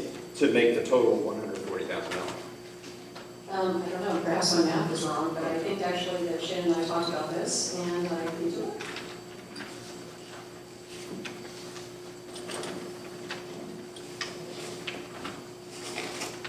I believe it was the direct cost that CCLC had with those certain students, because you had said that the tuition rate for the upcoming year would have been different if CCA had continued, if I recall. yeah, that's what's happened at this point is that we have very few participants actually in our threes that are coming up to fours that are going to be eligible for CCA because of the threes. And so the $151,000 that you see in the revenue that we are generating, we technically pay for 15 kids, right? And it could pay for 15 children if we end up with that number of children that come through. We've been working kind of on this average, so we believe that probably the class size would be 14. But the difference between those two will carry over to the following year and provide some, I think, wiggle room in case CCA has not come back at that point. So again, with the CCA numbers, it's been such a benefit to us. The freeze is really going to have it's going to be very, very difficult for us to be able to kind of raise the revenue we need next year to be able to kind of support both our preschoolers and also our younger children.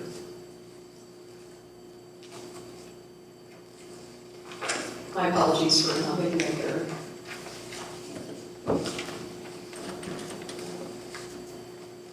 Yes.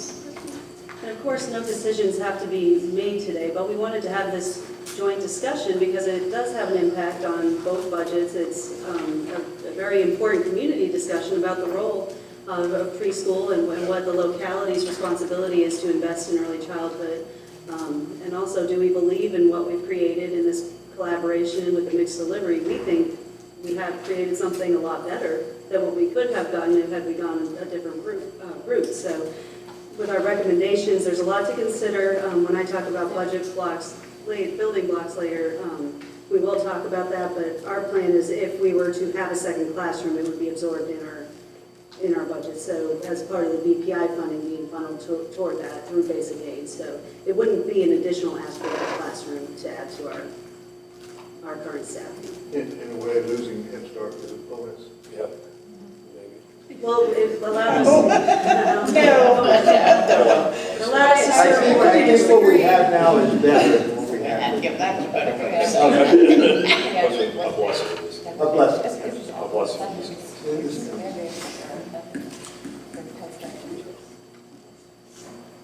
Thank you very much. I appreciate the opportunity. This is my first opportunity to present to you guys, and it's a well-known bracket. But it's wonderful. It's really been a wonderful work for us. We're so appreciative that you're doing the first round of support to be able to manage this work. Thank you. Appreciate it. Thank you very much.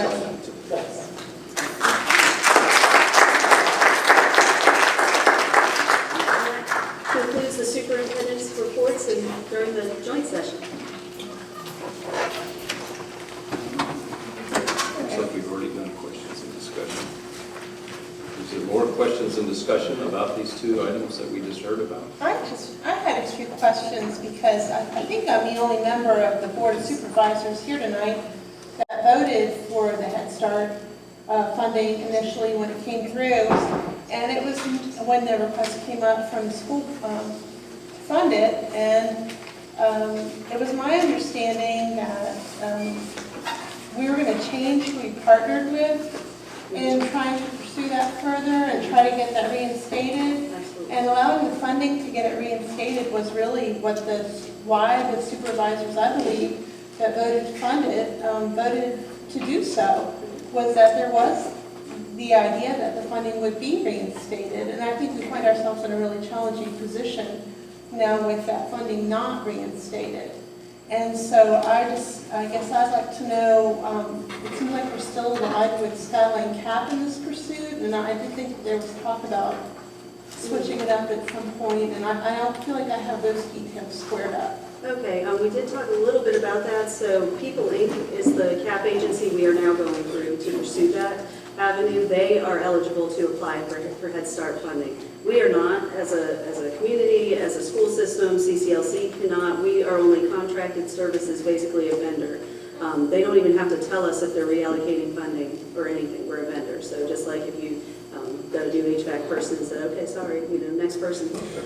That's how it works with that. They don't have it. It's not a nice thing to do, but it's that's the way it can work, and legally that's the right. And they were correct in their data. We did find that they were correct in the stringent conditions of Head Start. It was not our program. We didn't have oversight other than providing in-kind services, a space, and some transportation, which we added in later to help with some barriers that they had told us about, but that was the only barrier we had known about. The memorandums of understanding kept coming through even for that school year. So our initial hope was, yes, if we switch partners, maybe we can try to arm wrestle this money back into the county. And not that simple, but not a pursuit that we're giving up by any means. And by going through the early Head Start process and applying, and Jennifer Parker from DSS as well, helping us with that too. So would you like to add to that? I'm just going to just let you know that I was at a People Inc. board meeting recently, and they are going to pursue their early Head Start grant again. It was a new application period. We were denied the last one, Yes. but they are going to try to seek the early Head Start. They can't get anywhere with getting our Head Start program back because of the data that's in place and because Skyline Cap has our money and is kind of tied up into their program. So it's going to take a while to unravel Rappahannock County from Skyline Cap, but in the meantime, People Inc. is pushing forward and trying to get the early Head Start program established here in hopes that you regrow Head Start off of that. So we are working. So when you say unravel away from Skyline Cap, is based on your experience, is it a 5-year adventure, a 2-year adventure? I mean, they've got money that was previously committed that we were using in their budget, and we're not going to get it because it's committed there. How long until it's not committed there? It's really going to be up to the feds and Head Start. And primarily it's going to be based on when more money is going to be allocated to Head Start, and there's a little bit of a surplus that they can say, okay, Rappahannock, you can have some money and do your own thing with People Inc. right now. But until that funding source increases, we're just kind of just sitting out there, and because our money has been reallocated to Skyline Cap's other programs that have the data to support the need that we don't. But as we grow early Head Start and the data that we're pulling from First Steps, we're showing more and more that we actually do have these children, and we do have children at risk, and we do need our program.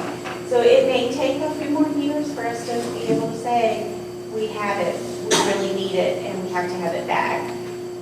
I don't know if that's going to be 3 years or 5 years or 10 years. It's out of the way. We have to decide as a community what we're going to do between now and then. Right.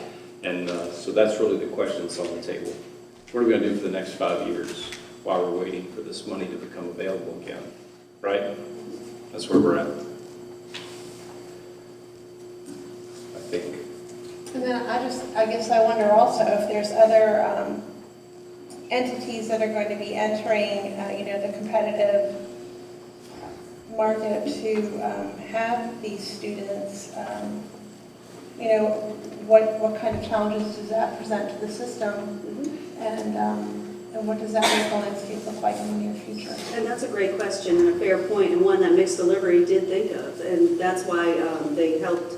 And something we had already started with our Head Start program with Skyline is creating a streamlined application process where it's a single application for all preschool services. It also takes out subjectivity and that competitive edge when you're looking at scoring on a sliding scale at risk factors. And so we use the same rubric, same application. We score those applications accordingly and then place according to the best appropriate placement for the need.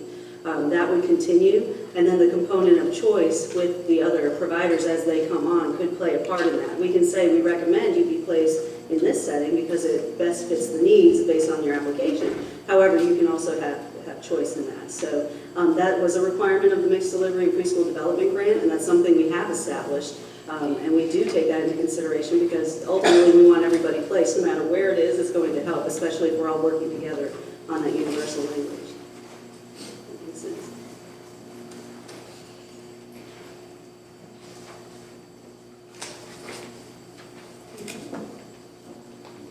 I also was wondering, this relates back to the earlier presentation, my apologies, I thought we were addressing all the questions now, but I know at one point vaping was allowed on school property. Is vaping still allowed on school property?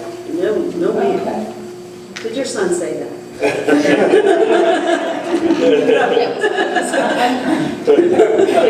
We have teenagers trying to say things all the time. That's not for my son. I mean, he's new to the high school this year, and that was where I understood it to be going on. So I just wanted to clarify that that's not something that I hope that they're picking up at school. Oh, no ma'am, and that is not allowed, and it hasn't been, and now that they've increased the age too, so we don't have 18-year-olds thinking it's legal on school property, so no, in fact, vaping has been the #1 discipline incident that we've had, so we are really cracking down on that and catching students, and Hidden in Plain Sight will address that very thing, showing parents and teachers what these new vapes look like, because they can sit right in front of you and you won't even know. And then it looks like, unfortunately, our presenters left, but I did wonder if there were any questions in the Pride survey that related to the media or also bullying, which I know there's a strong emphasis on in the Rappahannock County schools. Yes, the Pride survey does address some bullying. I can't recall the questions at this point, but it does ask particularly about bullying. Does anybody else have any questions? I just have one. I know when I was on the board ages ago for CCLC, it was early 2000, we used to do the auction, and we actually bought auction items and I think resold them the next year because that's the way it worked in the county. So from a fundraising standpoint for Friends of CCLC, is that something that, I know you do the spring party, and is there another opportunity somewhere that maybe we're missing that could help? Or are we just drained in the county with fundraisers? I mean, I think the latter part may be partially true. But basically, we have both an annual drive that just ended, and I think probably we hit most of you up with a request for funding, and then we have a garden party. But we do fundraising throughout the year for people that want to come in and look at CCLC and to provide money for scholarships. And we raise a decent amount of money for that, but I think you'd be hard put to find any nonprofit in the county that could come up with $180,000 annually in support of a program. It just is too much money given all of the needs that we have within our student body.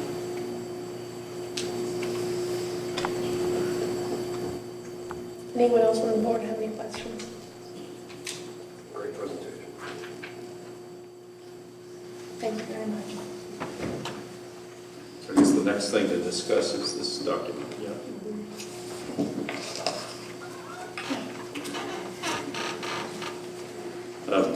So this is an information item for us to discuss at this table tonight, initially, before public comment, and that is the resolution that was in everybody's email or should have been available to you before the meeting. And I'm not sure, did you guys, is there a copy of it that was on the table on your way in? Do you have it? I'll read it to you just to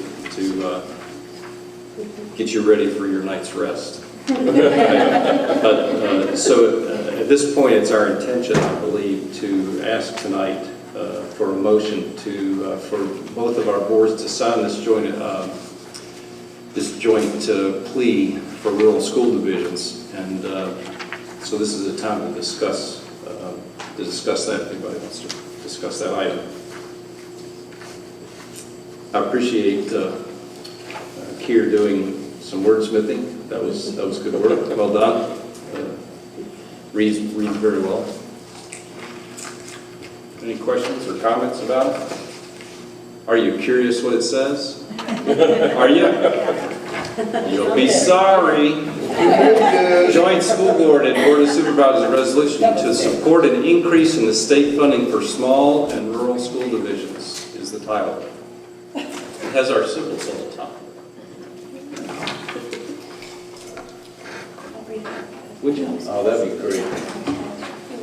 As the resolutions go, a lot of whereas statements. Whereas Virginia's unemployment rate is the lowest it's been in the recent history at 2.8%. And whereas Virginia has been recognized as the top state in the United States to do business. And whereas Virginia has been designated as the 10th wealthiest state in the United States. And whereas Virginia finished last year with significant budget surplus of $230 million. And whereas over half of Virginia's schools were built more than 50 years ago, and over 28% of Virginia schools were built prior to World War II. And whereas state per pupil funding, after accounting for inflation, is down 8% from pre-Great Recession levels, despite the significant improvement in Virginia's economy.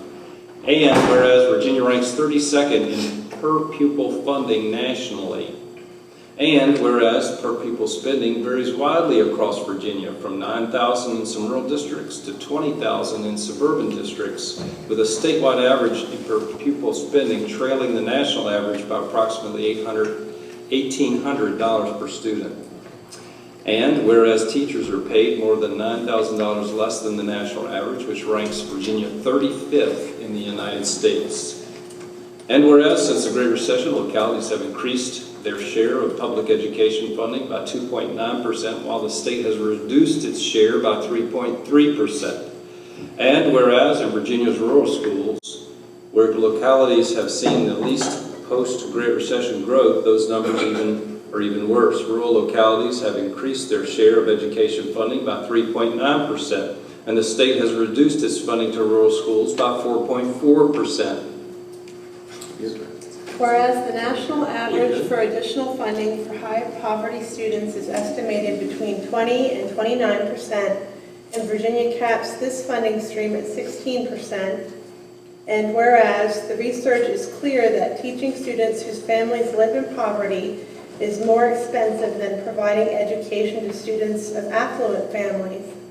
And whereas all funding sources are considered, Virginia spends less on average on per pupil education in high poverty districts than the rest of the country. And whereas small and rural stakeholders believe pre-K through 12 public education is critical to the vitality of their localities and to Virginia as a whole, and whereas rural school subdivisions have seen a decline in pre-K through 12 enrollment of almost 24,000 students since 2009, which represents an 8% decline, and whereas 16% of students in rural school divisions live below the federal poverty level, and whereas 48% of students in rural school divisions are eligible for local and reduced price lunches, and whereas Rappahannock County is able to raise only approximately $150,000 by increasing property taxes by 1 penny, Virginia's 80 rural and or small localities have the collective ability to raise only $19,941,000 by increasing property taxes by 1 penny. And one urban and large Virginia district is able to raise more than $24 million by increasing property taxes by 1 penny. And whereas local poverty and limited tax revenues challenges rural and or small localities to fund schools at the same level as neighboring urban and large localities. We're to the punchline finally. Now therefore be it resolved that the Rappahannock County Board and Rappahannock County School Board and the Rappahannock County Board of Supervisors ask the Commonwealth of Virginia to adopt a budget that 1, reinstates the enrollment loss funding stream, 2, increases the at-risk add-on funding stream either through the Virginia Department of Education's proposed equity fund or in its current form. 3, fully funds teachers' salary increases without burdening local taxpayers to enable rural and or small localities to retain and hire the best talent. And 4, provide state funding for school construction and renovation. Be it further resolved that we deliver this resolution to the state legislators representing Rappahannock County and also to the Senate and House Finance Committee chairs in the General Assembly of Virginia. Thank you very much. So that's so that you know what we're talking about. And if there's any comments at this time, anybody? I think it's a powerful thing to do in combination with other rural school divisions who have adopted very similar types of resolutions. We're not just doing this as Rappahannock County, right? We're doing it along with how many other, like 80 something? There are 80 school districts in the Coalition of Rural Schools, and that's an organization that we've become part of, and the advocacy is really getting a lot of traction now, finally. They're even leading a press conference in Richmond this week. They've heard a lot from me lately at the House and Senate committees about rural funding, especially enrollment loss, and what a big piece of the puzzle that is for Rappahannock. So we'll have no problem getting them this as well. So we do ask that you sign that. It just it was very powerful that both chairs of both boards read that together to show that unification in the messaging. And I think it's a great message too that it's going to come from Rappahannock, from both of our boards to the state, rather than just another resolution from another school board. I think it's appreciated. The joint resolution's appreciated. And I would just say, as a new member on this board, I mean, I've lived here long enough that I know the acronym LCI pretty well. Every year we hear it, and more or less. But I'm really looking forward to us putting our collective thinking caps on to just do what we can as the coordinated boards to get beyond a resolution and actually find a resolution for the problem we face year after year after year, because the burden on taxpayers is significant. And I just want to make that commitment because it's something we really have to dive into. And I recognize it's not an easily solvable problem, but we got to keep trying. I'd like to make a motion we adopt this resolution. I think We have to wait until 7.1. The school's Okay, process sorry. is to read it in and then take action a little later. Okay. we're going to have some Just trying to push it discussion and then Okay. some public comment, and then and then adopt the resolution. All right, I'll probably still be awake. Relative to the LCI comment, and obviously it's been somewhat of a movable barrier for us, but all these other funding processes that at-risk add-on, they don't filter through the LCI, right? Well, some of them, actually, some of them do filter through, but it would give us more impact for the percentage of the cap placed on it through basic aid SOP funding, if that makes sense. So basically, okay, enrollment laws, I could go through each one. Enrollment laws will give us 100% of the 75,000 that that is given to school districts that lose, meets the 10-10-10 rule, which means, 10%, 10 years. So under 10,000 students, they have that sort of as a framework. There's a lot of language to change that, but the enrollment loss is our best chance of getting direct aid without filtering through the LCI. At-risk add-on is changing that formula as well, so we have yet to see how that formula is going to look exactly, but it has given us, it's raised about 33% in our at-risk by combining 3 different funding sources, including K-3 class size reduction, our at-risk add-on that was traditionally there, and then some other primary sources of funding. So that's going to combine those 3, lift it up about 33%, and then funnel through, so we do get much more direct aid that way. So it still plays a part in it, but not as big of a role as it did before with the equity fund, which is the new at-risk add-on, basically. That's not a guarantee every year either. No. No, they can change those formulas on us at any time. So this was a direct, especially the at-risk add-on equity fund was a direct result of the Rural Schools Coalition. Their advocacy on showing them what LCI does to rural localities and why, even though it's a funded mandate, it's very underfunded, and in some cases unfunded mandates for rural schools because of that formula that we have no control over. So it's really neat to see that in the making and actually in the governor's budget and in the Department of Ed SOQ funding formulas. So we're making some ground in some way. If there's no other discussion amongst the board members, I think we'll go ahead and open up a public comment. If you'd like to come to the podium, state your name, the district that you are from, and keep your comments to about 3 to 5 minutes, we should be all set.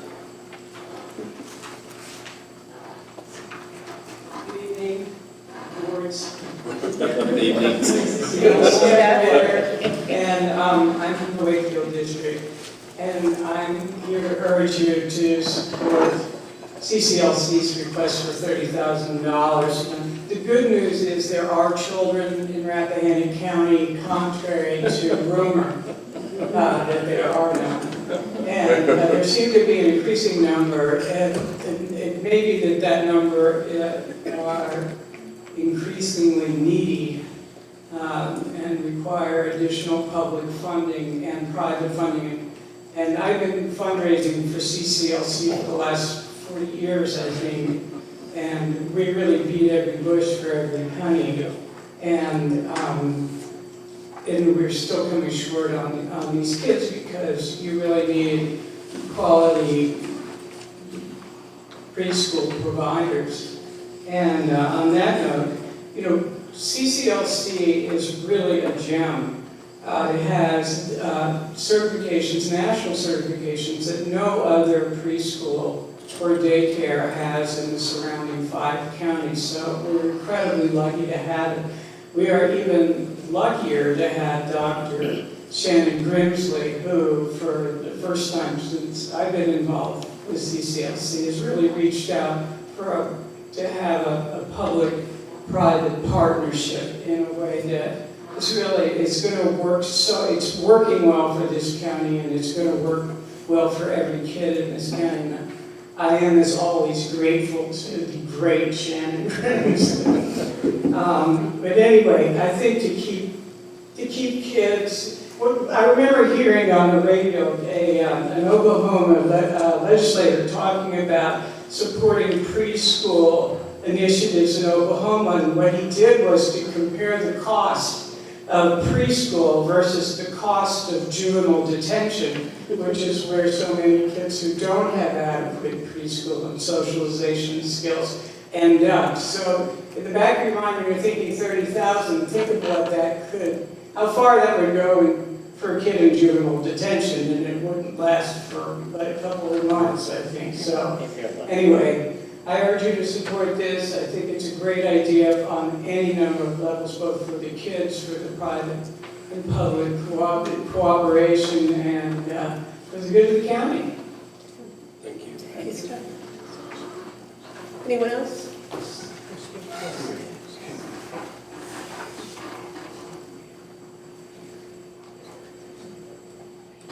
Good evening, all of you. Gary Hampton. Two different things. One, this is the most positive thing I've seen come out of elected officials since I've been around here. That resolution is very strong, and it's exactly where it needs to be. It's thoughtful, it's detailed, it's thorough, it's united, it's Rappahannock County. So thank you all for being able to come together and do something as powerful as that. I agree with the superintendent. I feel like my efforts on behalf of the school, my efforts on behalf of the county mean more to me tonight because you all are taking the right step. Now, on that score, with 250 letters supporting both boards from citizens directed to the same recipients as you're sending yours to make any difference. If it does, then I think there's a way to put it in the newspaper. I think it's a way to work through other organizations. And I think we could probably generate a couple hundred letters in a week or two that would simply say, we support our Board of Education, we support our county supervisors. Pay attention to this resolution, please. For the sake of God, do something good for a while for our students here in rural counties. Something like that, that might get their attention. But I suggest that as a way beyond what the public bodies have done, to let whoever reads that know that the people who vote for you all absolutely agree, and that you're speaking for the people of Rappahannock and the parents and the children of Rappahannock. I think that might help begin to move the needle a little bit. We know in Rappahannock, every little bit goes a long way to helping the kid. So that's that piece. The other piece is chair of Headwaters. Some of you remember that I got sort of in your face about those 18 kids a couple years ago. So thank you again that those 18 kids didn't just get abandoned. I share your concern, Ms. Smith, about not just giving up on Head Start. But in the interim, when there was no other alternative, I think everyone should be on that stage, should be applauded for the work that was done, again, collaboratively, so that we actually have a very, very strong preschool program. CCLC is to be applauded. Headwaters has given them money to support some of those kids in direct scholarship aid. We'll probably continue to do that. It's a sign of the collaboration of caring people in this county that we kind of paste it and put it together, and we grab it wherever we can so that the kids benefit. So I would ask, I know the budgets are tight. I hope that there's money to do this, but certainly those folks who've been at the front of this deserve a lot of credit for what they've been able to do in the last 2 years for our kids in this county, and I think it will make a difference. I know it will make a difference when they're in 5th grade, and 8th grade, and 12th grade, and for the rest of their lives. Let's keep trying to do what we can together. But thank you, tonight's been very positive, and I just hope that that spirit continues. Thank you. Thank you. Thanks. Anyone else wishing to speak? It's going to sound like a broken record, but Betsy Deedle from Wakefield District. I was on the board of CCLC for a number of years, chaired it, now on the board of Path Foundation, and we have been shaking the bushes as far as we can ever since I can remember at CCLC to raise money for the children of this county. What I saw tonight and what I've been seeing for the last couple of years, the last 2 years, is collaboration that I think is really starting to pay off. And I think the roundtable that was mentioned, the behavioral health roundtable, is a great example of that. What you heard tonight from Dr. Grimsley and from Lisa Payne Wells is another example, and I think we need to build on that. What seems to me at the base of this issue of whether we support CCLC's request for $30,000 is a question of investing for the future. And it's not just investing in those 3 children, it's investing in children that will hopefully stay in this community, become active members of it. And so I ask you to think about that in the next couple of weeks while you're considering budgets. I also think that what was presented by the county board tonight and by the school board around advocating for education is a huge step forward. And I think I agree with Gary Achel that I think we could get you a lot of letters in the newspaper and a lot of letters to send in to Richmond, because that's the beginning of really making change in this county. So thank you very much. Anyone else wishing to speak?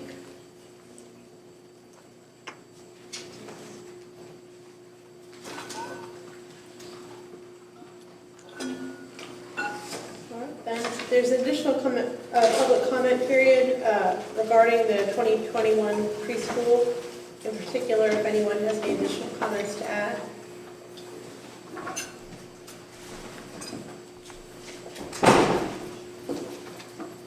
Then I declare the public comment period closed. At this time, we take other comments from the Board of Supervisors. If anybody has any other thoughts? Madam Chair, I am wondering who this letter will be sent to, because I do know that our delegate and our senator already get it. It's not our representatives that I think need to hear this. No, I think it might be, if we could turn it over to Shannon maybe to talk about the effort behind this letter and what the point of the whole exercise is. I think that would be instructive. Thank you. Absolutely, absolutely. So the idea is just that, to get all the localities as best together. I think we're the only ones so far that's done a joint resolution to this effect, which is great. But the idea is to get as many on board as possible, to send more letters and more resolutions to say this is important to us. Look at the ground we're already covering. We are not going to keep quiet because it is very unfair. It's inequitable and it's hurting kids. Right. Bottom line, and you're penalizing counties that have no control over that formula. So we're not going to give up that effort. So this resolution will be sent to the House and Senate committee chairs, who are directly responsible for the appropriation committees as they develop the budget.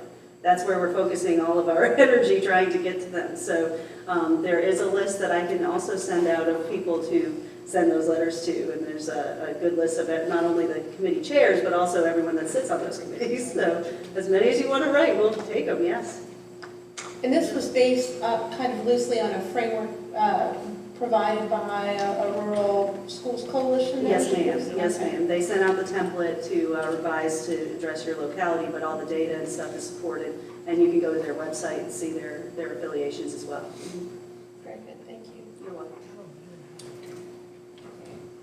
Any other board members with any questions?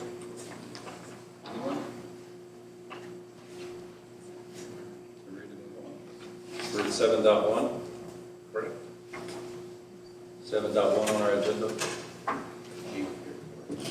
So the way this is going to roll, we're going to get a vote from the school board and then from the supervisor separately. And, is there a motion at this time to approve the joint resolution for rural schools funding as presented this evening? So We have a motion, Mr. Rubin. Is there a second? second. Second from Mr. Gray. Any discussion? All in favor, aye? Aye. Opposed, no? So ordered. Then I would need the same motion from the Board of Supervisors to approve the joint school board and Board of Supervisors resolution to support the increase in state funding that was presented this evening. Is there a motion? So moved. And a second? Second? All in favor, please say aye. Aye. Any opposed? Thank you.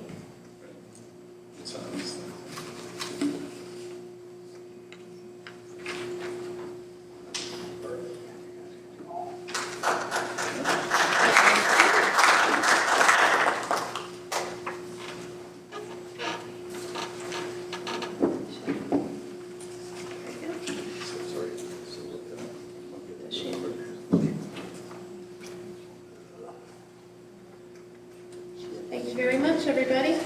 That takes us to, we do have one small housekeeping item for the Board of Supervisors on the agenda this evening. It's the Board of Supervisors action item, what we're referring to as G2. And we do have a bit of business to do in regards to the Page County contract, the change that we had initially thought we would make to the contract at the last Board of Supervisors meeting. We're needing to change that wording a bit. So in the interest of speeding this along, I would make a motion to authorize the board chair to execute the agreement with Page County, including the original language regarding hauling in the agreement. Specifically, that Rappahannock reserves the right to use other contract haulers at their sole discretion should Page County be unable to provide transportation services. And I say that in the form of a motion. I would need a second, please. I'll second that. Thank you, Chris. All in favor, please say aye. Aye. Any opposed? Thank you.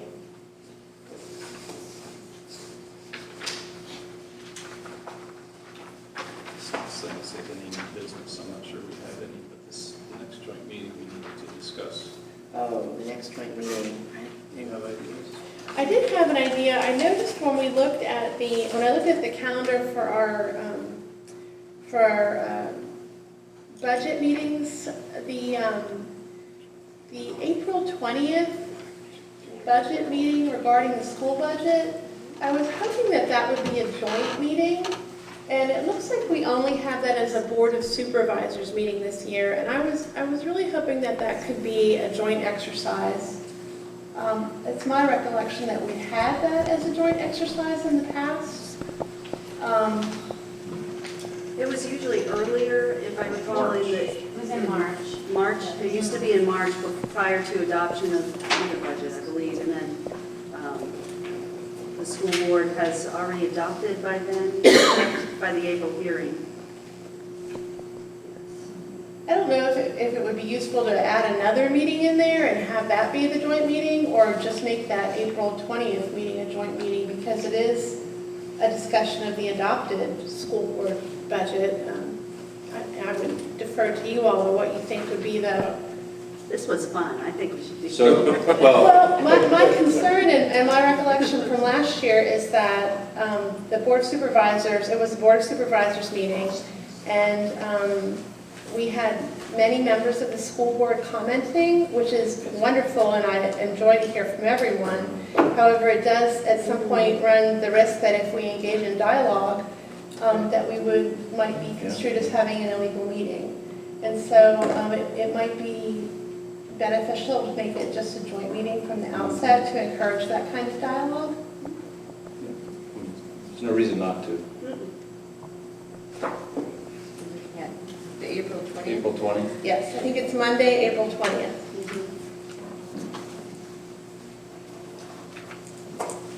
And that would be my preference, and of course, you all can decide as you like, but I think it might be beneficial for everyone to have that be a joint meeting. Any comments? Good. We'll put it on the calendar. Sounds good? So the 20th is now going to be a joint meeting? The 20th, you're right, Later. 20th of April. That will be the official public hearing for the budget, which changes can happen after that. But not from us. By the time we get there, we've submitted We our have bottom submitted line budget. and sent you the letter, and this is what we're working with this year. Well, and by June, we would adopt based on any revisions changes. that... Right, but- the appropriations. Right, based on changes, but the school board would not be changing things on April 20th. You would be in a position at that point to suggest to the board why what the board has put out to public hearing meets or doesn't meet your needs. Sure. Now, if there was a thought to guide what ultimately is presented to the public for public hearing on the 20th, then you would have to meet much earlier and before. But we already have a public hearing that we're responsible for before that. So I think it's a good idea. Very good. So we'll be in the elementary school at this time. Join us. I have it written down. The same time as this one. 7. 7 o'clock. 7. At 7 o'clock.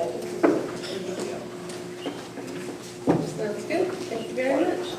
And then at this point in the agenda, the next item of business is the adjournment of the Board of Supervisors meeting. If I could have a motion to adjourn, please. I'll make that motion. Thank you, Mr. Whitson, and a second. Second. Thank you, Ms. Donahue. All in favor, please say aye. Aye. Any opposed? Thank you.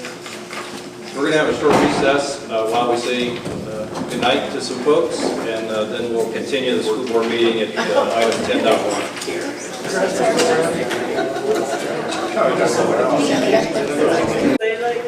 All right, opening comments. You know what I have to say. I've said it so many times, I'm not going to repeat it. Adoption of agenda. I think we already did that, so I'm going to skip 10.2 because I think it's already a new point. Yes? Recognition of School Board Appreciation Month and Clerk and Deputy Clerk Appreciation Week. They only get a week? They get a week. They get a week and we get a month? They get a week. Hey. Hey, so we all received, right? Yes, you had some gifts from the... This was our appreciation, suitable for framing. Everyone got one, right?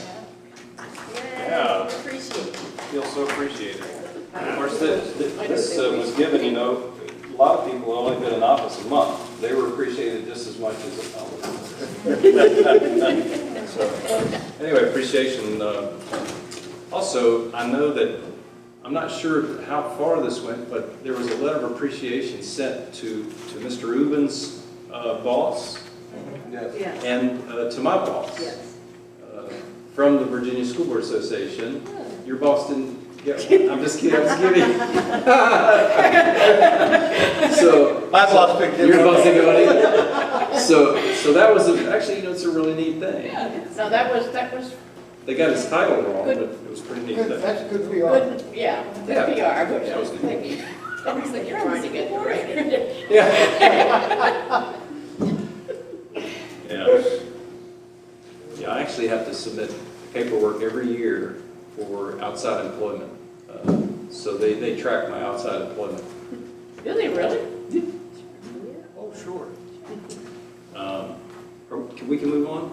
Yeah, donations? Yes. So do you have this question? I do.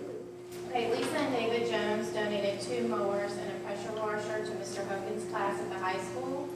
Janice Palmer and Richard Saul donated $150 to the cafeteria donation account. An anonymous donor donated $1,000 to the baseball team. Harris Hollow Foods donated $1,500 to baseball advertising. And the rest of the donations are for the after-prom party, so I'm just going to read the name and what they donated. Headmaster's Pub, 10 play cards. J.M. Mack Properties, $25. Alice Butler, $20. Harris Hollow Foods, $200. The Inn at Little Washington, $250. Mike Farrell Group, $50.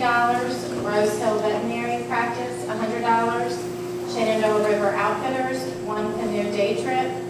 Bell Ridge Farm, Mr. Grove donated 10 pounds of ground beef and $100. Country Chevrolet donated $1,000. The Robert Darby Foundation donated $500. The Marriott Ranch donated a trail ride for 2.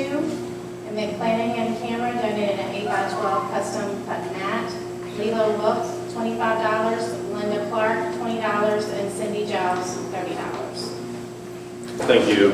If I might, Yes. you know, Bob Darby moved 6 years ago Yeah.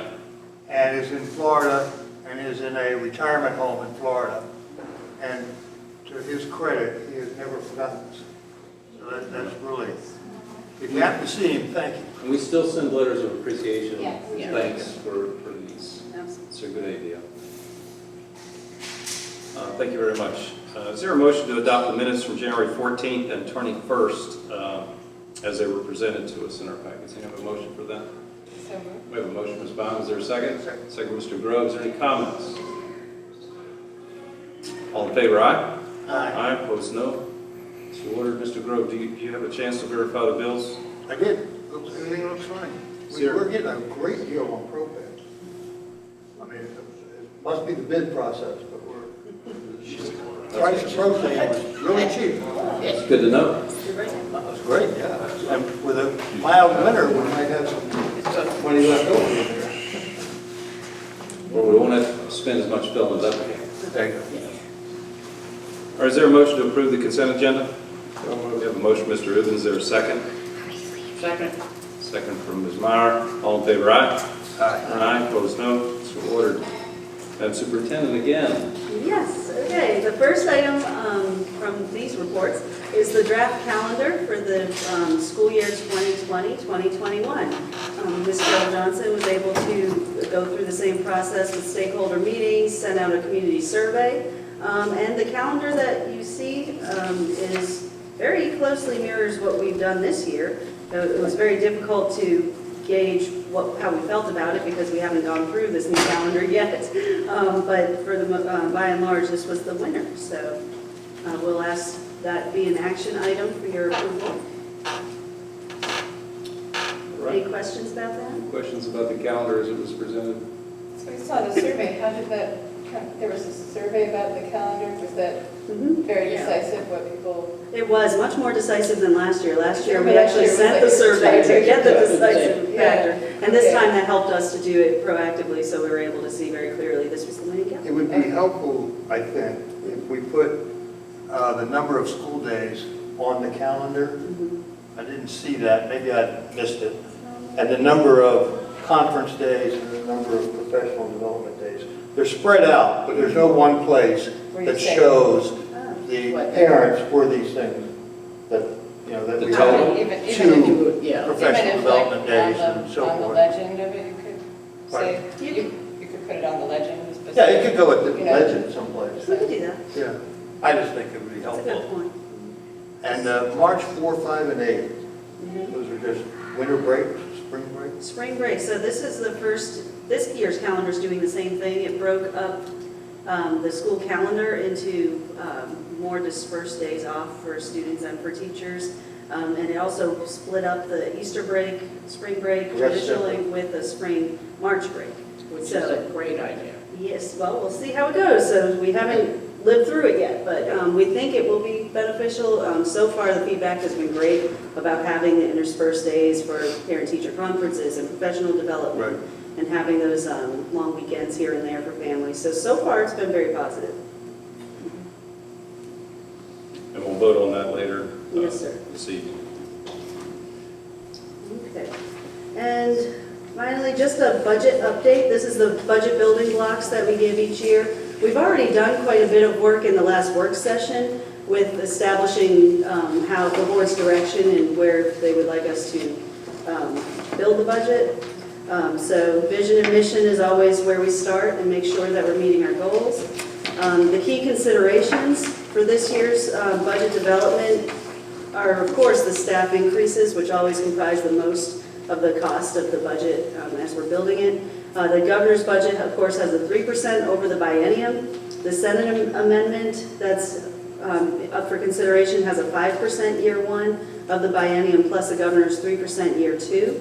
The House amendment initially had a 4.5% to 5% both years of the biennium, with the idea that this would help make some headway toward the national average of increasing teacher salaries to that point. Because as you saw in the joint resolution, how far behind Virginia is in achieving that, even though they're one of the top 10 for education in the country. So, And these will be funded, of course, right? well, not for us. If they listen. 20%, Maybe. if we're lucky.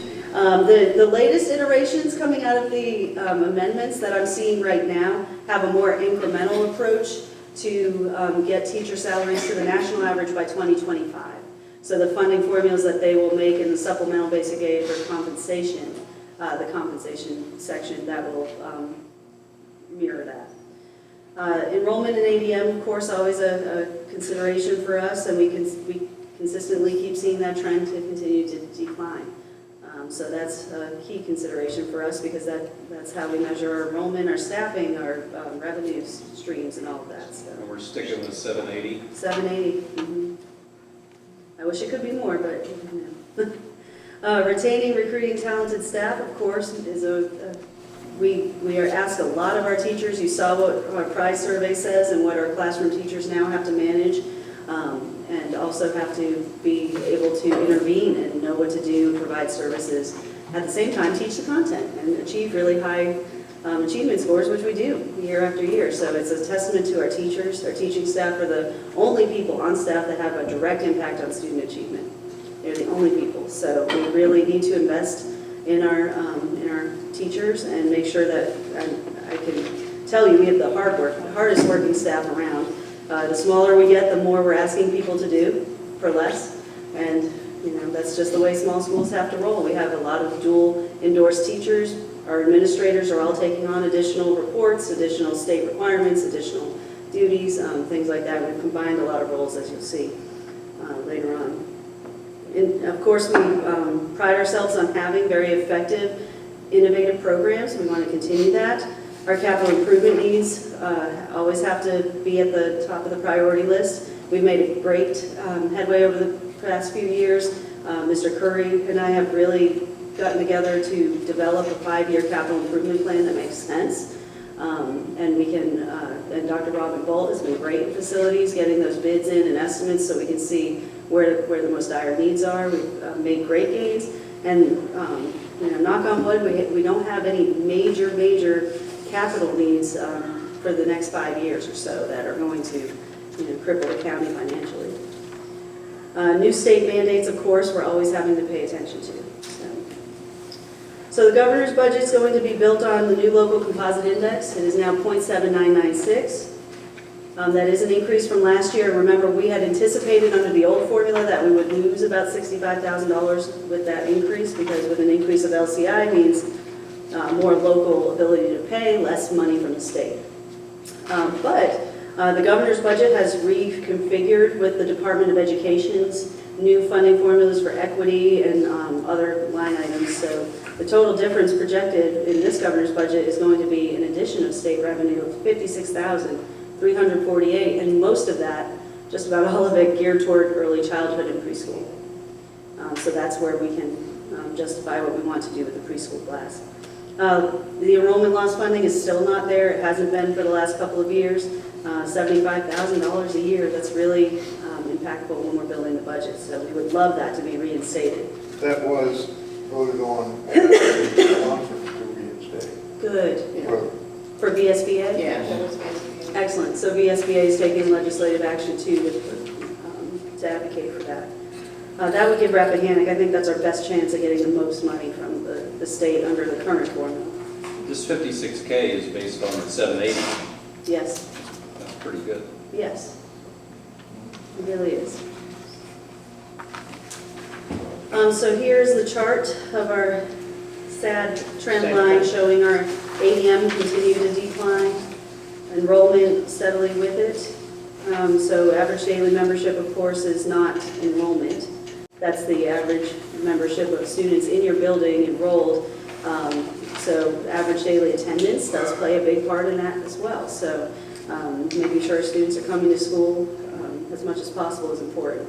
Also, it doesn't include your preschool students that you are serving. It doesn't include outplaced students and certain other ones that are in the pipeline for CSA funding, social services. So even though we are responsible for the educational records and the education of those students and still maintain all their records in the state reporting with those students, we don't receive funding for them. Another inequity too. So position changes this year. We did not fill a central office position in the pupil services secretary who retired at mid-year. We did not fill this year a full-time high school teacher, a full-time AD, or a full-time high school nurse. So what we did with those positions, because the jobs still have to be done, we did a lot of consolidation and combining, understanding that our enrollment in ADM continued to decline. We have to get more creative with our staffing and ask people to do more, basically.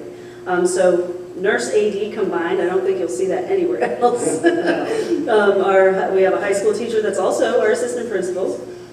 We were able to receive 2 full-time positions, 100% grant funded. One for our financial ed coordinator position for our Families First initiative in the My Future program with children's savings accounts. Very excited about that. And also the Virginia College Advising Corps advisor, 100% grant funded full-time college advising, which has been amazing. It's amazingly effective. So we love both of those programs. We'll continue to write grants. I'm writing 2 of them right now. Hopefully to get some additional staffing money that we can apply. Our CHS aid, we moved some aides around to pick up some of those pieces that we needed to, so we absorbed all of that. And that's in anticipation for what we know we're going to have to do in the next year's budget. So we use staffing tools, and there's a worksheet that we use to generate these to see the instruction and SOQ funding and how that relates to how our current staffing looks. Now, remember, preschool we do include because we are responsible, so that automatically will put us over the SOQ funded positions.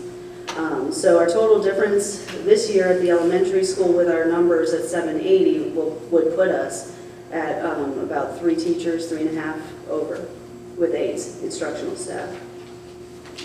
But that's only SOQ positions. Well, instructional staff, Right. correct. So on the worksheet, I also uploaded a worksheet too that you can see other staffing as well, how that plays in. At the high school, with our special ed and general education classes, we're pretty much right on. Not much of a difference there. Where we see we're a little bit over is in career and tech and exploratory, which is where you kind of have to because you need very specialized endorsement areas to cover those classes that the profile of a graduate requires that you teach to provide the career and tech credentials that students now have to have as a graduation requirement. So that's something, if you're up, that's where you do want to see the staffing up a little bit. So the total analysis for planning factors, we know after analyzing all the other staffing too in elementary school, we're up about 1.8 positions. That's much closer than we were before. I think when I ran this initially on a budget several years ago, we were about 8 up over required. So we've done a lot to combine and whittle down that to be more in compliance with our funding streams. Same at the high school, we're up about 2.5. But again, in areas where we can't avoid that because you do need the specialized endorsements and no one's going to work for part-time to provide that much instruction for students who need those credits. Central office staffing, we're at 10.75 FTE as compared to 11.25. So cut down a little bit there. We also have some grants covering some of our people as well at the central office. Even our assistant superintendent, she's covered a lot out of special education flow through grant money.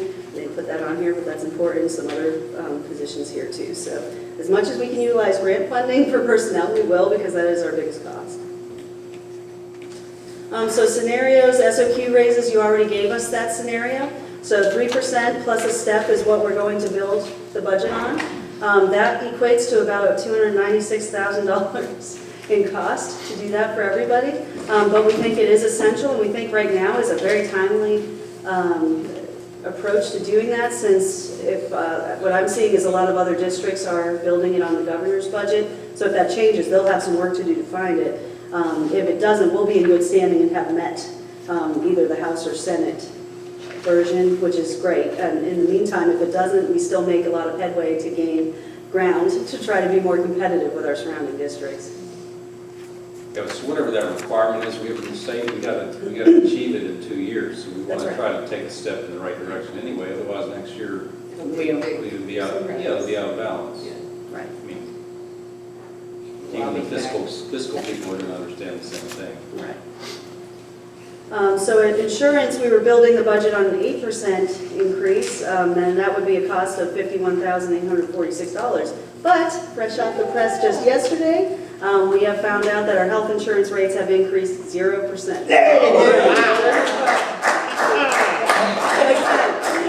So 4 years in a row, thank you, Commit to Be Fit, it is working. Our claims are way down, our staff is healthy.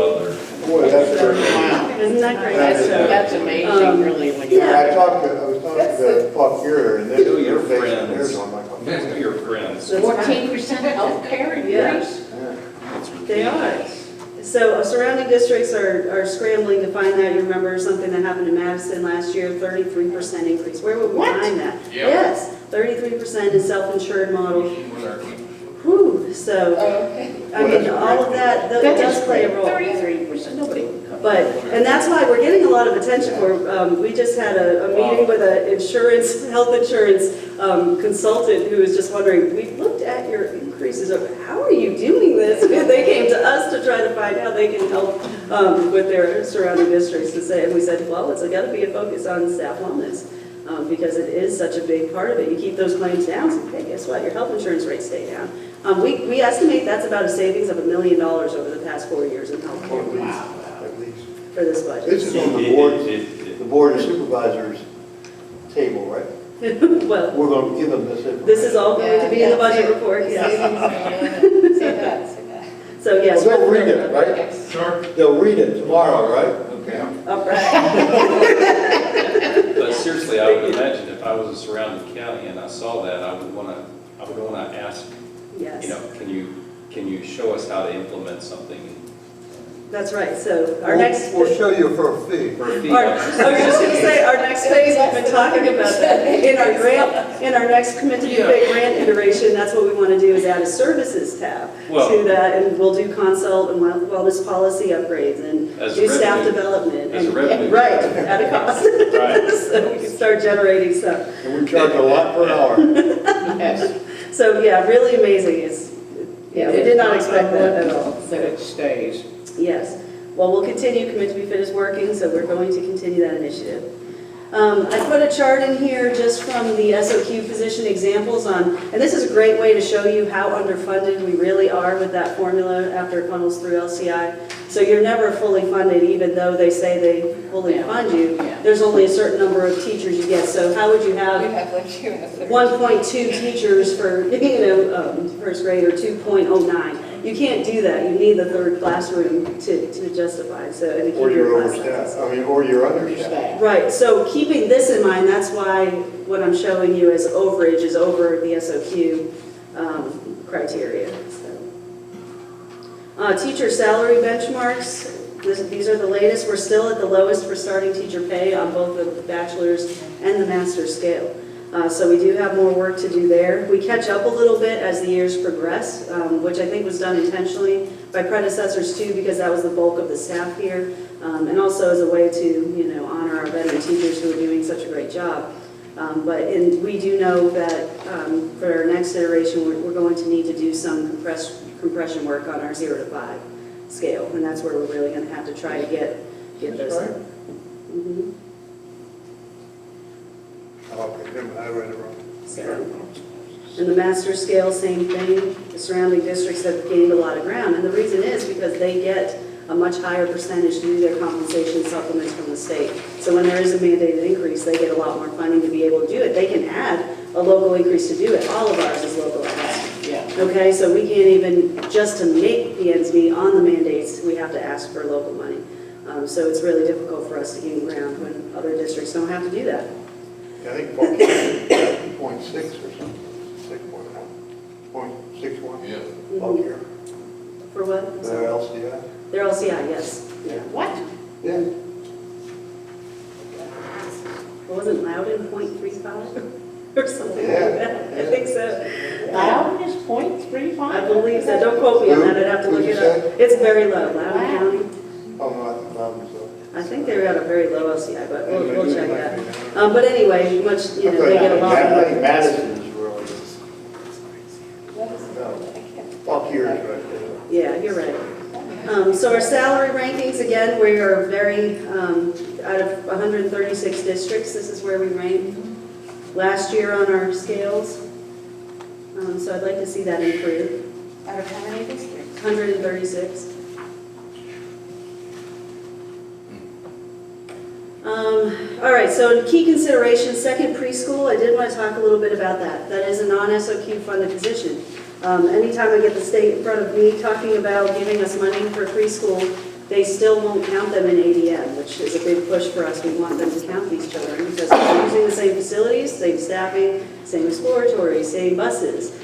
you need to let us count that in our state revenue formulas, but I think it will cost the state lots of money to be able to do that. So we want to push for that.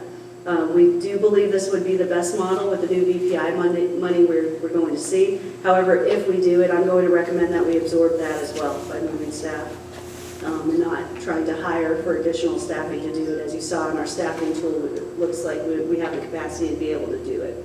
And after speaking with the principals, we think we have a way to do that. The Virginia Kindergarten Readiness Program, VKRP, is an expansion of the PALS original literacy rating of kindergartners. It's given in preschool, kindergarten, and everywhere all the way up through 3rd grade.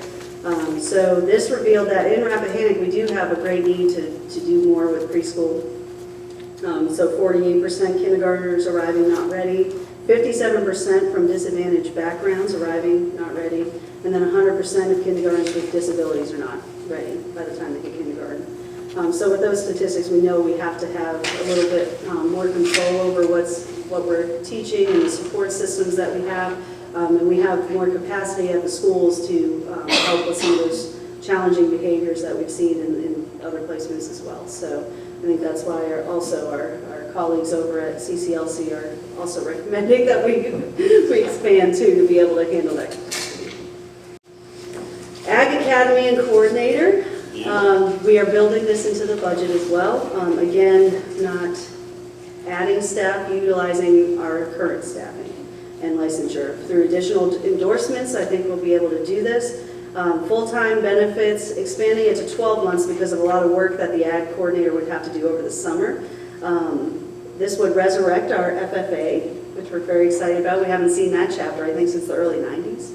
It was the last time there was one here, which is crazy in Rappahannock County. How do we not have an Ag Academy, right?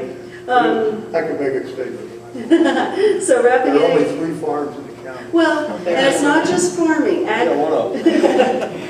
The idea behind the academy model is not just about preparing for careers in that. What we're struggling with is graduating students life-ready for any careers that they want to go through, but we have a lack of resources for training them for any job that they want to do. So in an industry-rich district, they're sending kids all over the place into computer science or manufacturing and all of these things. We don't have that at our fingertips, but what we do have is an agriculture-rich community that we have the landscape, we have the context, we do have farms, we have vet science, we have environmental science, it's all those pieces, it's not just the farm. Environmental science is a big part of it, so agriculture is a much bigger, broader umbrella for that. So there's a lot of pieces for that. So it's much further beyond just farming. It's the trades, it's welding, it's environmental science. We even have a course in the Ag Academy we're developing called Spanish for the Green Industry. So they can get their language while also learning in the context of a job, career-ready field.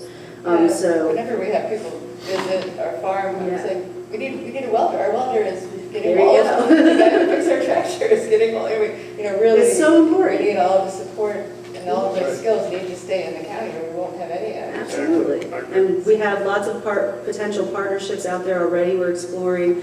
So the idea, remember I've introduced this before, is that when a kid graduates now through an academy, they'll not only have a diploma, but they'll have a handful of stackable credentials, certifications, dual enrollment credit, and hands-on work experience, and then a post-secondary promise, whether that be an internship over the summer or guaranteed entrance into a program, an interview, a community college course that will be paid for, a scholarship, whatever that is.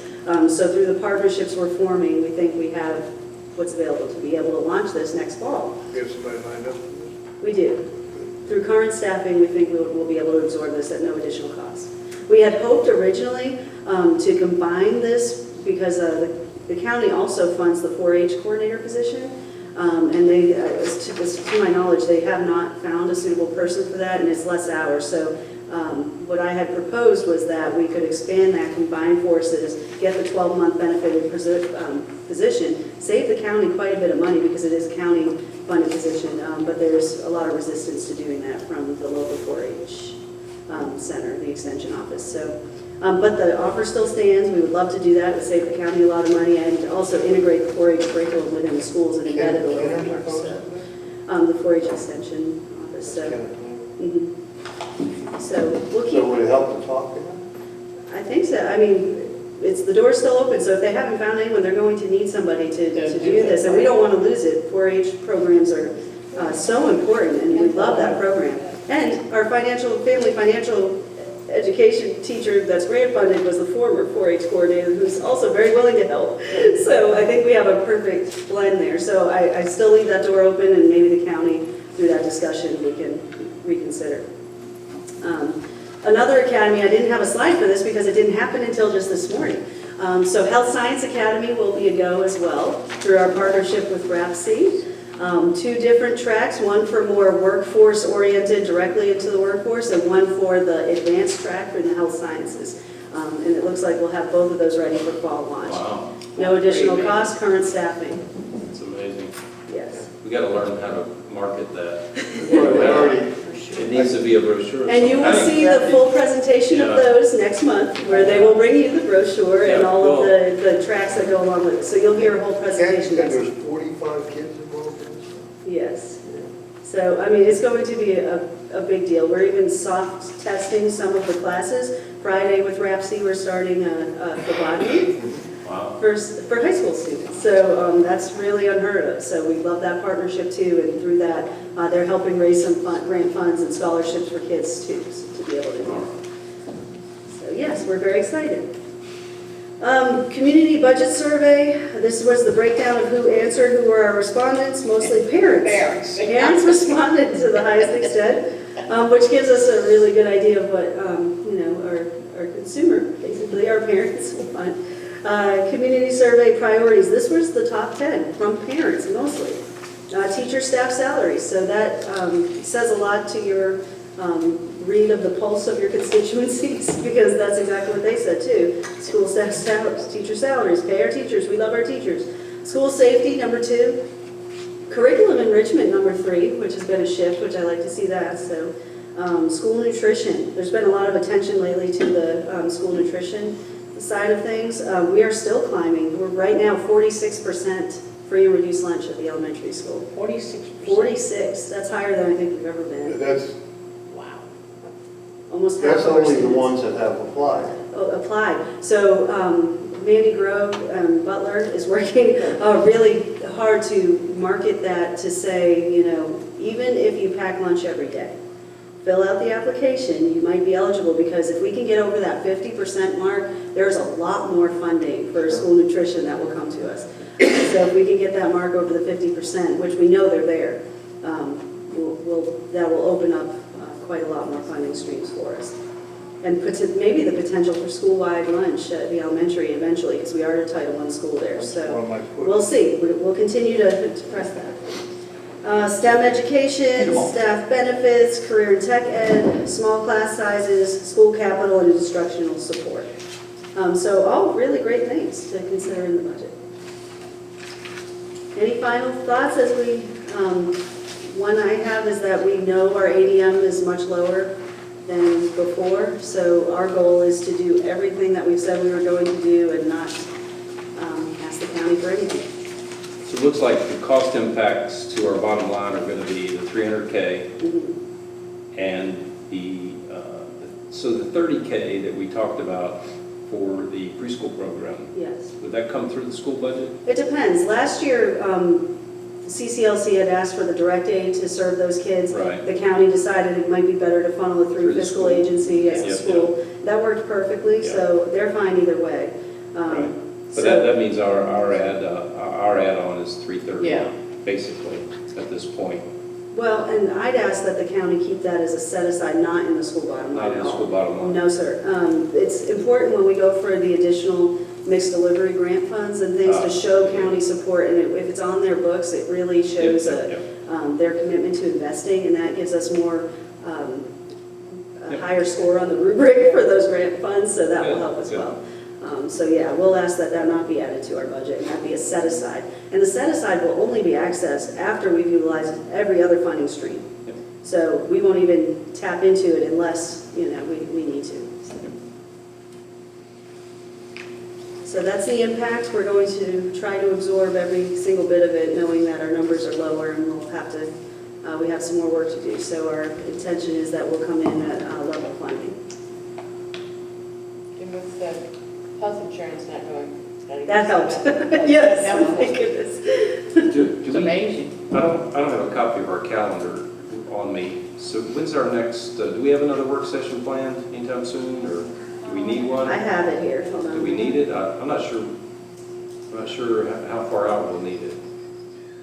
Where is it? I mean, Because as he put numbers, all of us on. as the numbers start coming from Richmond, we could refine some things, but We could. I'm not sure what we have to meet about right now. Well, the most that we're doing is we're using current staff to get more creative. Right. The raises are the really only additional costs that we'll Right. have to absorb, and then the PAYGO account is still viable, and that's through the county with the capital improvements that we're making on our 5-year plan. So as long as that stays intact, we're in good shape. Right, and so my point is that we don't need to have a work session to I've sit got there. one scheduled for the 17th of March. Yes. Oh, 17th of March, okay. Yep. That's probably reasonable. That's right before we go final. Yeah, that's That's probably a good. good time. Yep, Mm-hmm. I don't think I'm going to be. all right. St. Patrick's Day. St. Patrick's Day. No, my daughter's having her An 50th excited. birthday. I better go there. End of February, we If should I know want to more, live, I but do. last year they were delayed much further. So. All right, any questions? No, I think it's great. Yeah, well done. All right, the next thing on the agenda is the BSBA honor roll, business honor roll. And if we had any suggestions for such a thing, right? Because we're just developing that idea. Right, and we bring that back at next month's meeting, correct? Next month's Yeah. meeting to vote on. So, does anybody got any ideas?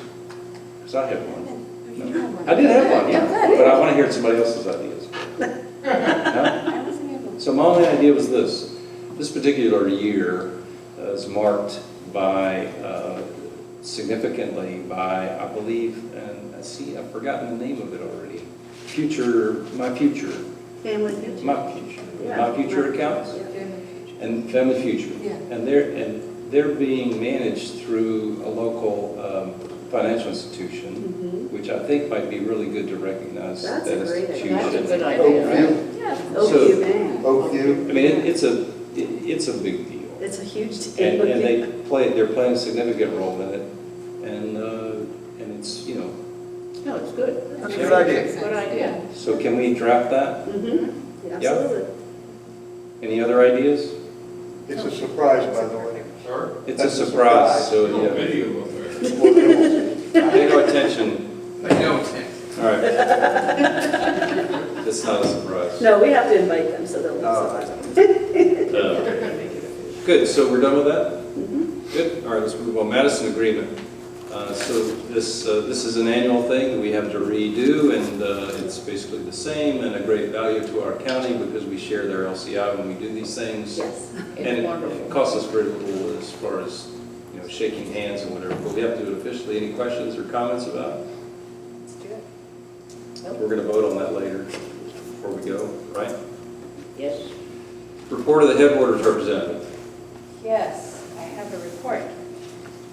So Headwaters welcomed their new executive director, Lenny Janot, who started work yesterday, I believe. And I'm personally thrilled to have an executive director and one that is so well known and liked to the school. So welcome to Lenny. The summer chorus has scheduled their camp. This will be their 4th year doing it. It'll begin on Monday, June 22nd, and then end with a concert on Thursday, July 2nd at Castleton. And there will be, there are scholarships available, $5,000 for scholarships and supplies. There's also a new Headwaters-sponsored Adventure Day camp called Dream Big, which is going to be June 15th and 19th. It's for kindergarten to 6th graders or campers. 7th graders can be counselors in training, and high school, age of 12, can be teen counselors. It's at Graves Mountain Lodge, and scholarships are also available to campers whose families need financial assistance for this. It's run by Jenny CAFSA, it's based on the profile of a graduate priorities. So it'll be good career and sort of fun with career exploration and life skills oriented activities. To be fair, that's actually your program through your superintendent in your school. And we are happy we're to help. doing, yeah, but I'm not ready yet. Of course not. Come on, Jerry. We couldn't do it without you, Gary. Come on, Gary. Clarify. But those are great partnerships that we're that's all that I have. All right, thank you, MVGS. We actually did have a meeting. Oh, wow. We actually, at the meetings, just for people to know, that there's always a couple students that come from Mountain Vista and do a demonstration. And it was two senior girls that did a robot demonstration that they're entering into the National Robotics Competition. And it was just amazing. And their whole process was amazing. We approved a calendar for 1920, right? That's this year. 2021. Change the date on that. And we also reviewed the 1920 budget and also approved the 2021 budget with our 8 slots at no increase. That's good. And approved a new computer use policy. It's been found that we called it BYOD, bring your own device. It comes to find out that in some of the higher ends, the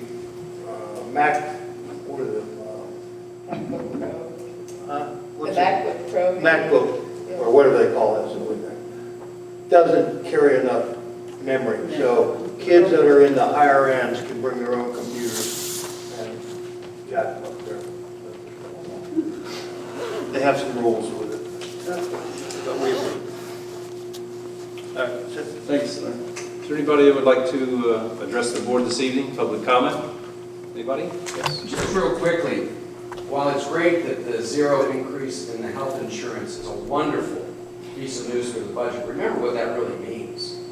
It means you have incredibly healthy staff. So in terms of what it means when a teacher's out of school, they have to get a sub.